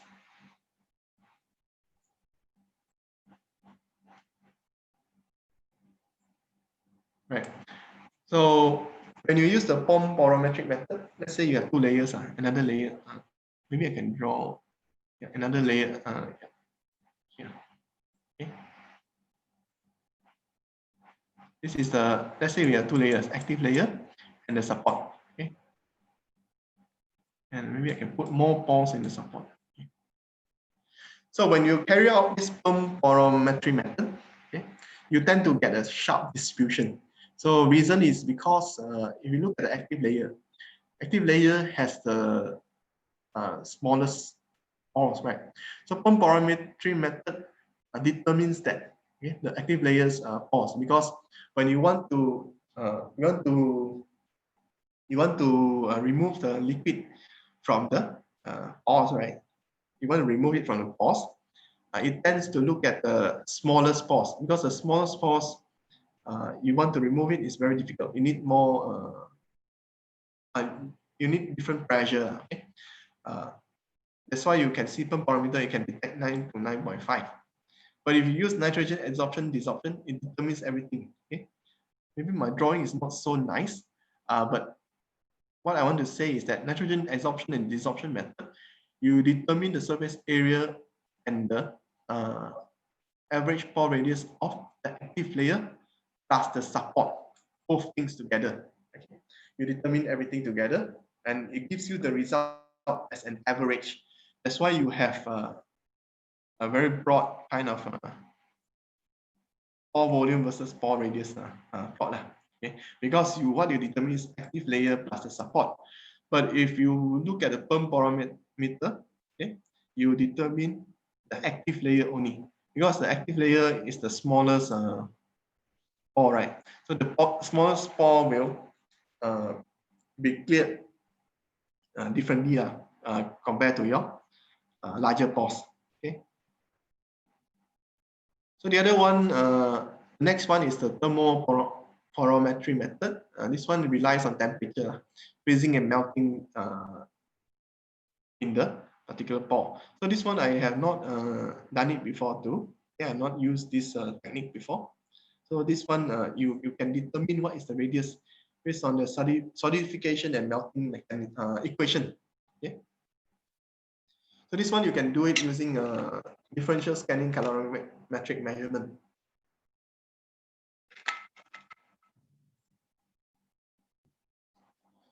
So if you compare it, if you compare between all these methods, okay, let's say nitrogen adsorption, desorption, thermoporometry, SEM, and so on. So you can see that the SEM, okay, in other words, SEM in general, you are looking at the surface, okay, the top part itself, okay. Whereas thermoporometric and PGH, you are looking at the surface pores plus support. So that's why you have an average between the surface pores and support uh, pore size distribution. So you know, right? You know that if you have a composite membrane, okay, a composite membrane, this is the active layer, and active layer will have a lot of small pores, right? Because this is the one that will determine your rejection. Okay? And then your support, it is usually MF lah. Okay, MF. So your MF support has a very large pore size distribution.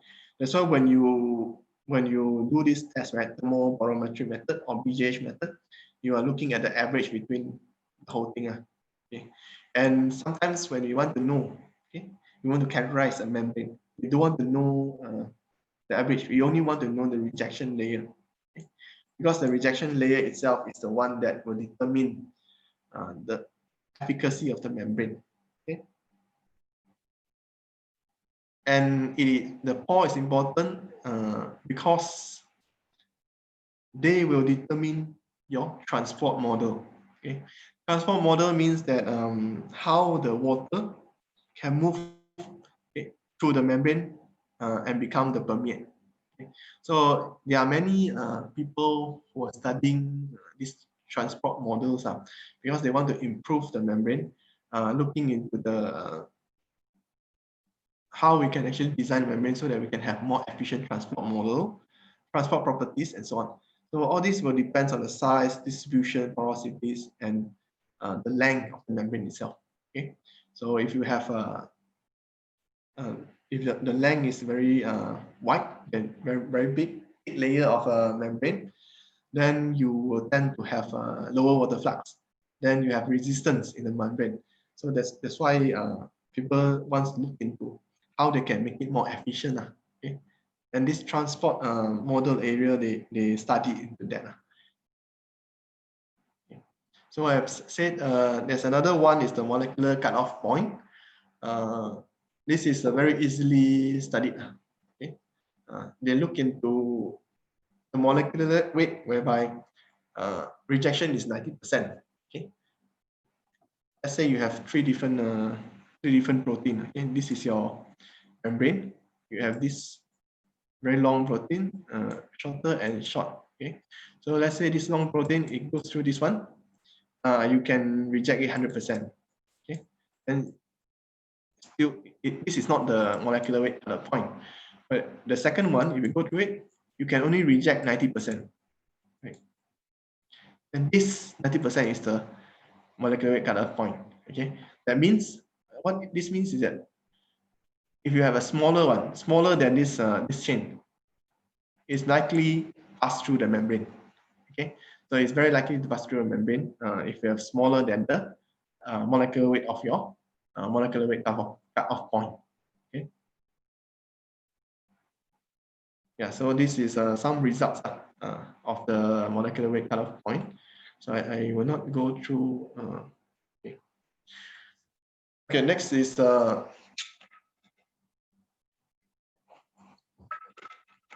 let me just briefly go through with you the microscopic technique, microscopic measurement. Okay. Oh yeah, I've seen this. Okay. Could you please provide additional explanation on of membrane porometry technique? Membrane porometry technique. Okay. So you're talking about this porometric technique. So we have many methods. Oh, okay, okay. I've already provided. Okay. Okay. So today's slides is quite a lot of things to talk about. So I hope that you all can go through lah. Some of the things are the simple one. I will not cover it in detail lah. Okay. So this one microscopic measurement is very important technique. And this one requires you to have a very advanced instrument. I will not say very advanced, at least the basics like SEM, PM, AFM. Okay, so all these they are useful because they can give you a lot of information on your membrane structure itself and the morphology. So just go through with you. This one I think you probably have learned it in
Hello?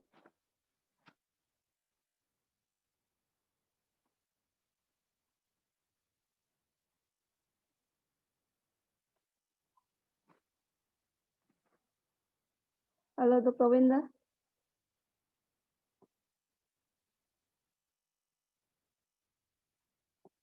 Dear student and participant, could you hear my voice and video clearly?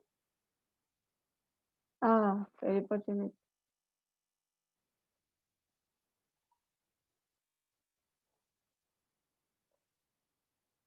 Okay.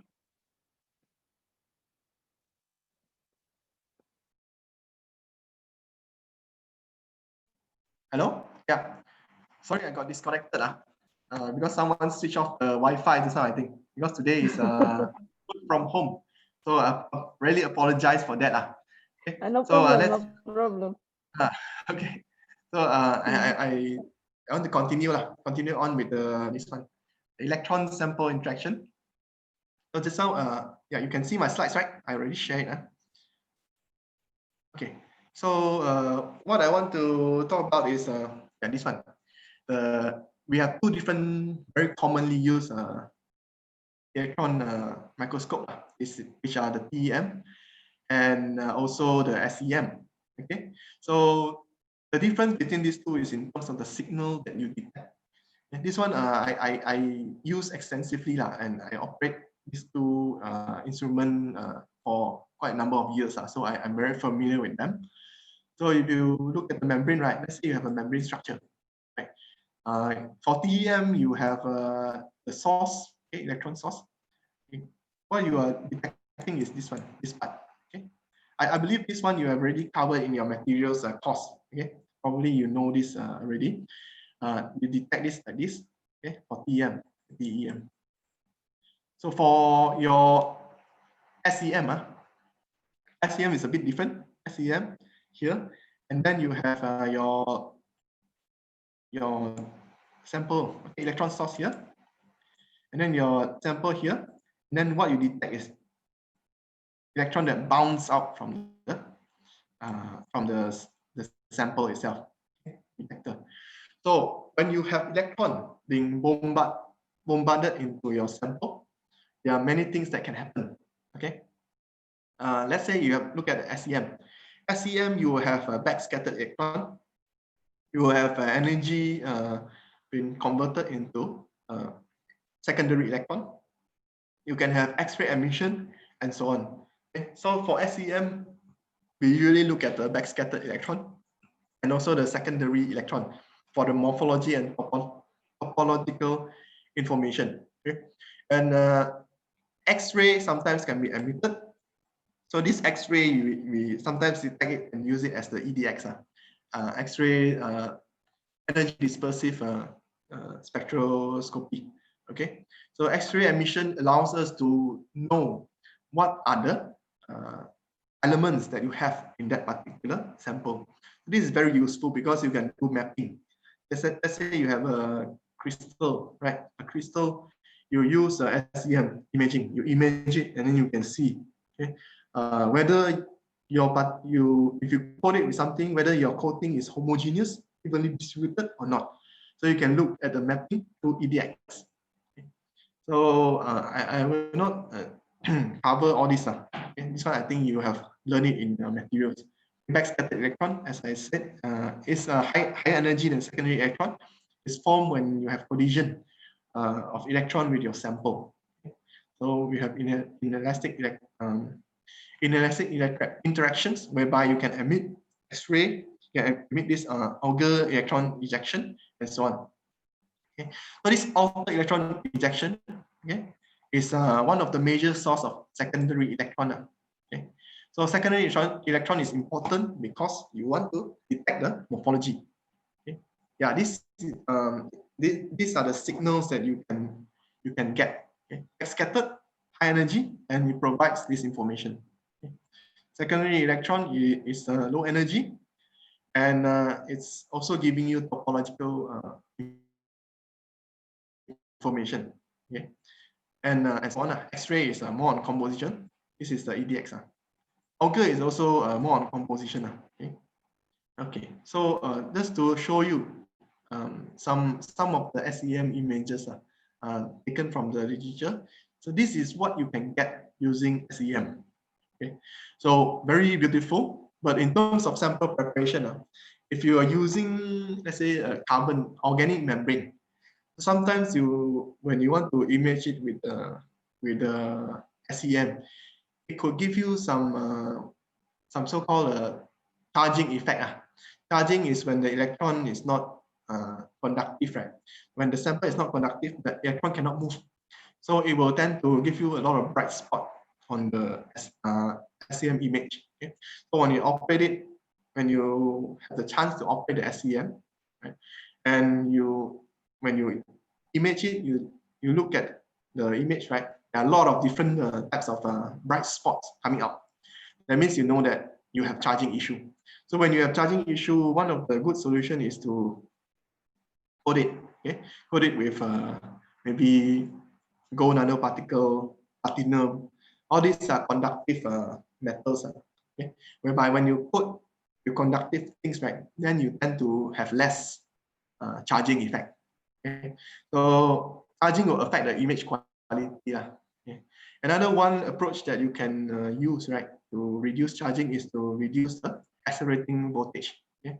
Normally in SEM we use about 5 kV, 5 for imaging. You reduce it to 1, then it can give you less charging effect. So when you decrease to 1, sometimes you can have problem with the signal. Signal that you get is not strong enough. Okay, so that's why some people, some SEM, right, they have this mode called the gentle beam mode, whereby you can use that mode and improve the image quality. Okay, so yeah, this is how it looks like. Very very nice, beautiful structure for this one. Polyimide. Okay, you can see a lot of polymers here. So sometimes it doesn't look like this, just a porous layer formation, non-porous layer, sorry. Sometimes it doesn't look just like a uniform, nice formation. Sometimes it looks like this. Okay? A lot of polyimide layers. Okay? And yeah, another one thing that you can do with SEM is that you can look at the size, okay? Size of the pores. Okay? From the size, this is a top view. Top view, you can calculate what is the each of the pores, and then you can plot a graph. This is a graph that people plot lah. Okay. This one usually they use a software to do it because if you want to do it yourself, it will be very very tedious to look at how many size of this size and so on. Okay. So you can also check what is the file membrane, what is the structure, and see the difference. This one is less pore. Okay. Most of the pore has been blocked by the this thing. Okay. Okay, so as I said, sample preparation for SEM is depending on what you want, the cross section, top view or what. Okay, so you need to coat it with something.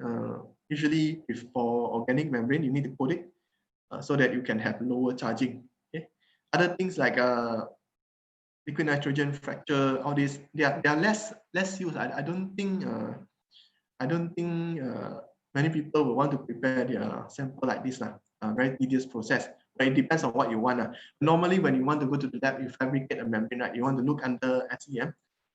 All you need to do is the last step. Okay, this one. You take your membrane, you cut it, you coat it, and you can just really view it already.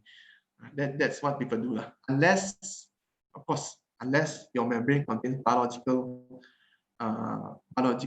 things, right, like formation of biofilm that you want to have a look, then perhaps that's the time when you need to do a proper sample treatment.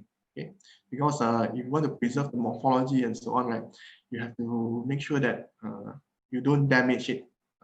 Okay, so one of the things that with electron microscope is that when you use 5 kV, right, and more, you can also lead to sample damage. Although 5 still okay, but if you go up to 10, 20 kV, right, then you can have some sample damage. Okay? Sample damage is when you look under the microscope, right? You look at that particular area, sometimes it turns into black color, and then it can you can see some destruction okay, when it's exposed to the electron. Okay? That one is quite common. Okay?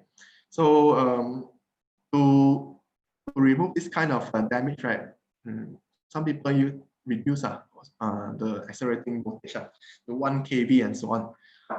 Like I said, it will cause resolution to be less obvious. You because you receive less signal. Okay, if you reduce the kV, you will have less signal. That's why that's the thing. And EDX, usually people look at it up to like 20 kV because of the X-ray signal. Yeah, there's a graph of the signal, the X-ray emitted. So when you emit the X-ray, right, you have to have higher kV because if you use lower kV, then the X-ray will not be emitted. Lower energy, you cannot emit higher energy X-ray. So you cannot detect certain element. Okay, so this one you will, I think you will have learned this, probably learned this before in materials class. Okay, so usually EDX, you use it for membrane autopsy. Okay, so for TEM uses higher electron energy. You can use up to 200 kV.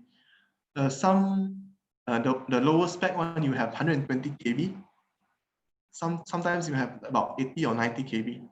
So it's not good to use a lower voltage because of the resolution issue. Okay, so For this one, as I said, the electron will penetrate to your membrane. Okay? And usually for TEM, you need to prepare the sample because the sample size is very important, right? You cannot have a very big piece of membrane, you put it inside the TEM. It will not work. Okay? And it's quite difficult to prepare the sample for TEM measurement. TEM, you can do a lot of things. Bright field, dark field. The bright field means you detect the unscattered electron. Dark field is to detect the scattered electron. So basically, they give you, from my experience, is that basically they give you the almost the same thing. Just at the reverse, black become white and white become black, something like that. And of course, it has its own use case. Maybe I have not explored that use case yet. Okay, so it can also give you diffraction pattern. This one usually for crystal structure analysis. Okay, sometimes we call it SAD lah, selective area electron diffraction. Okay, this SAD it will give you a lot of dots. That one you can actually use it and then match it off, match it with the XRD. Okay, you can calculate what is the plane, right? Miller indices and so on. 011, 012, all these you can actually match it with the TEM. Okay, and the elemental analysis is also possible. Okay. So as I said, like you can have the bright field and dark field, okay, of your TEM, and yeah, difficult to prepare a sample. I just want to show you some of the image. Okay, so even though the TEM is very difficult to prepare a sample, the image that comes from it is very interesting. You can see here, very nice, right? Okay. This is the polymerized skin layer. Okay. Yeah, this one, all this, right? And then you can look at the rejection, what are the things that block the pores and so on. So it looks very nice and it is very useful, very informative. This is a lot of information, very informative. Okay. So yeah, the next one, AFM. AFM is for you to look into the surface topological information. So there are many ways. You have slow scanning and fast scanning, and of course, this one is relatively straightforward, and you can use it to look at the membrane surface. Okay, and there are many modes, including contact AFM, tapping, phase imaging, and so on. So I think I'm almost out of time. I will just quickly go through this one to tell you what are the things that are important. Okay, so this one, you look at this AFM. This is the signal that you get. There are a lot of different modes. Okay, you can have a tapping mode. You can have a non-tapping mode. Something like it's a touching mode. You can touch it. Okay, you have a physical contact with the surface, and then after that, it will tell you this kind of it will show you this kind of structure. Okay, and okay, in terms of imaging problem, sometimes your tip is problem. Most of the time, it's a tip problem. So when you use this technology, use this instrument, you will have a double tip. This is very famous, as I said here, famous double tip. It happens most of the time. And some publication, I think they have this issue, but they just publish it anyway, which is very bad. You can find out this kind of issue happening is when you have repeating images. Okay, so the tip is like this. Like when, let's say the tip is double tip, it should be like this, but it gives you two different tips. Okay, so this is a problem. Okay, and dowel tip is like this. Again, dowel tip, you have not a sharp one, but instead you have a flat. Okay, then it will give you a lot of repeating unit. Okay, another one is contamination. This is also very, very common. Okay, contamination gives you poor resolution. You can see the difference. Okay, so another one is confocal laser microscopy, using laser technique to look at the surface. Okay, then we have the ATR. ATR method. ATR FTR is looking into the functional group. This one you probably have covered before. So just to show you in terms of FTIR spectra, right? Once you get the ATR FTIR spectra, you will get a lot of absorbance. Okay, and the absorbance itself, you can feed it into the type of functional group that you have. Okay, let's say for example you have absorbance in 1663, it is polyamide. Okay, so XPS is another one that is very important. It tells you about surface composition.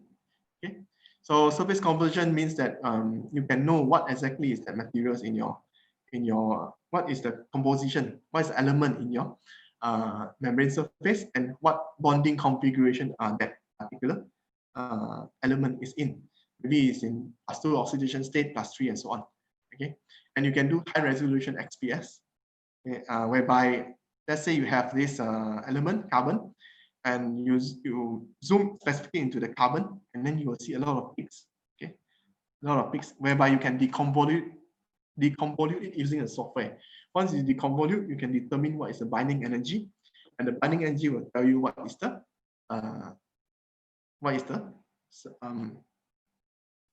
functional group. Okay? What is the bonding environment? Okay? Let's say you have CC, C binding with C, you have 284, COH 286, and so on. Okay?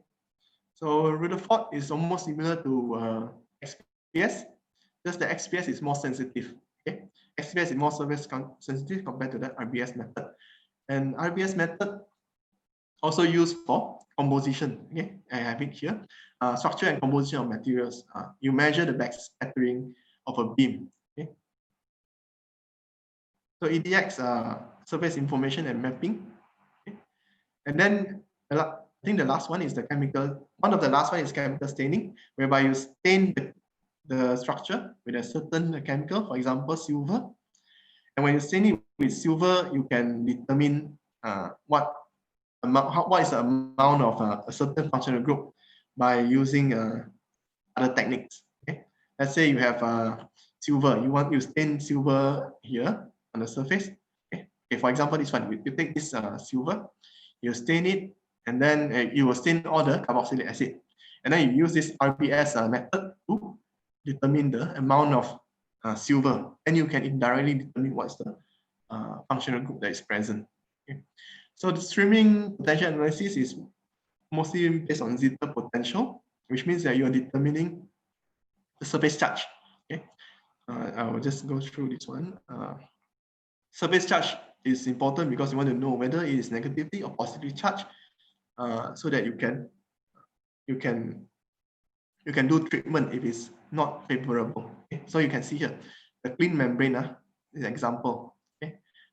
Using streaming potential analysis, you have a lot of different zeta potential, okay, of all the membrane. But once every membrane has been found, they will give you the same zeta potential, because the surface has been contaminated with the fallen. The fallen itself is similar. That's why you have the same surface charge. Okay? Surface charge can also be determined through titration method, but difficult because of the small surface area. Okay? Like titration with this CSCl, cesium chloride, and sodium fluoride. Okay, then it will give you results. And let's say for this membrane, you titrate it, you get negatively charged group concentration. You can quantify it. Okay, so you can compare both methods. In general, they are almost the same. Okay. The last one will be the contact angle. I just want to go through the contact angle quickly. This is to measure the hydrophilicity and hydrophobicity. Okay, so this one I think you can do it in lab, very simple. You just need to look at the wettability of the liquid on the membrane. Okay, so I think for membrane performance, I will go through it again very quickly next week, just to cover this. I think I should be able to cover membrane performance within 20 minutes next week. Okay, I'll take some time to cover this. I'll stop here today. I think I'm over time a bit already, so I really apologize for that. Okay, I hope that everyone learned something. So thank you, Dr. Fikri. All right, thank you so much, Dr. Wendell, for very comprehensive and informative lecture, I guess. Regarding especially to the membrane characterization, yes, some topic been learned by student in the materials courses. But Yes, from you also we receive many how to say new information, yeah, especially for the advanced characterization technique. So since we are how to say over of the time, maybe next week in the beginning of the lecture we can provide the time for student, yeah, to explore the understanding about the membrane characterization. It will be great how to say okay. opportunity Yeah. for them, And also they yeah, can ask to me have questions. discussion maybe with you, yeah. And they can ask some question in the Padlet group. I have the Padlet group, right? Oh So yes, yes, that's yeah, right. you can just type the question there. I will answer it Mhm. directly there. Okay. Yeah, yeah, that's also a great idea. Thank you very much for the opportunity, yeah, provided for them. And do you have any assignment for to be done by student for this week? For this week, Or next week I will give an assignment next week. I will give like a few okay, questions whereby they have to answer. This week, I have no assignment for me. Yeah, next week. yeah, yeah. Okay, sure, sure. And maybe if possible, next week before you move to the new topic and how to say to continue some topic that still remain here.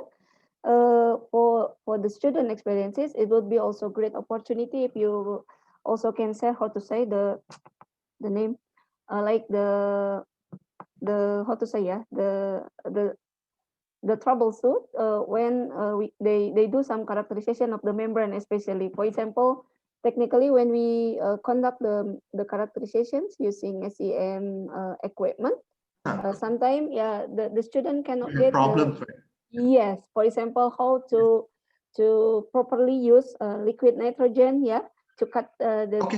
the membrane, and then how to get the good images in the cross sectional part and so on. I do believe that Okay. kind of experiences would be very valuable for student, yeah, especially Yes. for Of the course. research project. Okay. Yeah, yeah. Okay. Okay. Thank you so much. Very comprehensive, many informations from the membrane preparations technique, yeah, to the characterization techniques, as well to the how to say advanced characterization techniques, being delivered by Dr. Wenda. Again, you still have other opportunity to see the record of this lecture.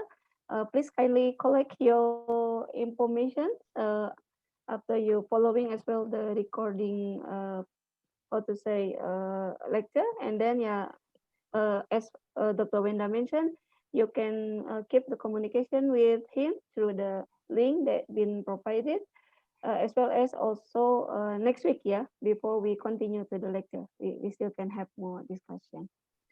Dear participant and students, so please don't forget to how to say to put your response for your attendance. See for today, yeah, Bumita already provided the link. Just in case you still have something to be delivered, yeah, the quick questions, maybe we can give you around 2 minutes something if you still have before Dr. Wenda, yeah, left for us. Any question or inquiry to be delivered for Dr. Wenda, please? Yeah, yeah, I guess how to say it's clear maybe Dr. Wenda, and yeah, some student maybe need to continue for other class. So yeah, Okay. let me try to continue it later next week. Yeah, thank you very much, Dr. Wenda, for very great lecture, and see you again next week. Stay healthy Okay. there. Thank you. Yeah, Thank you so and much. yeah, wish you a great day. Good too. Okay, thank you so much. Bye bye.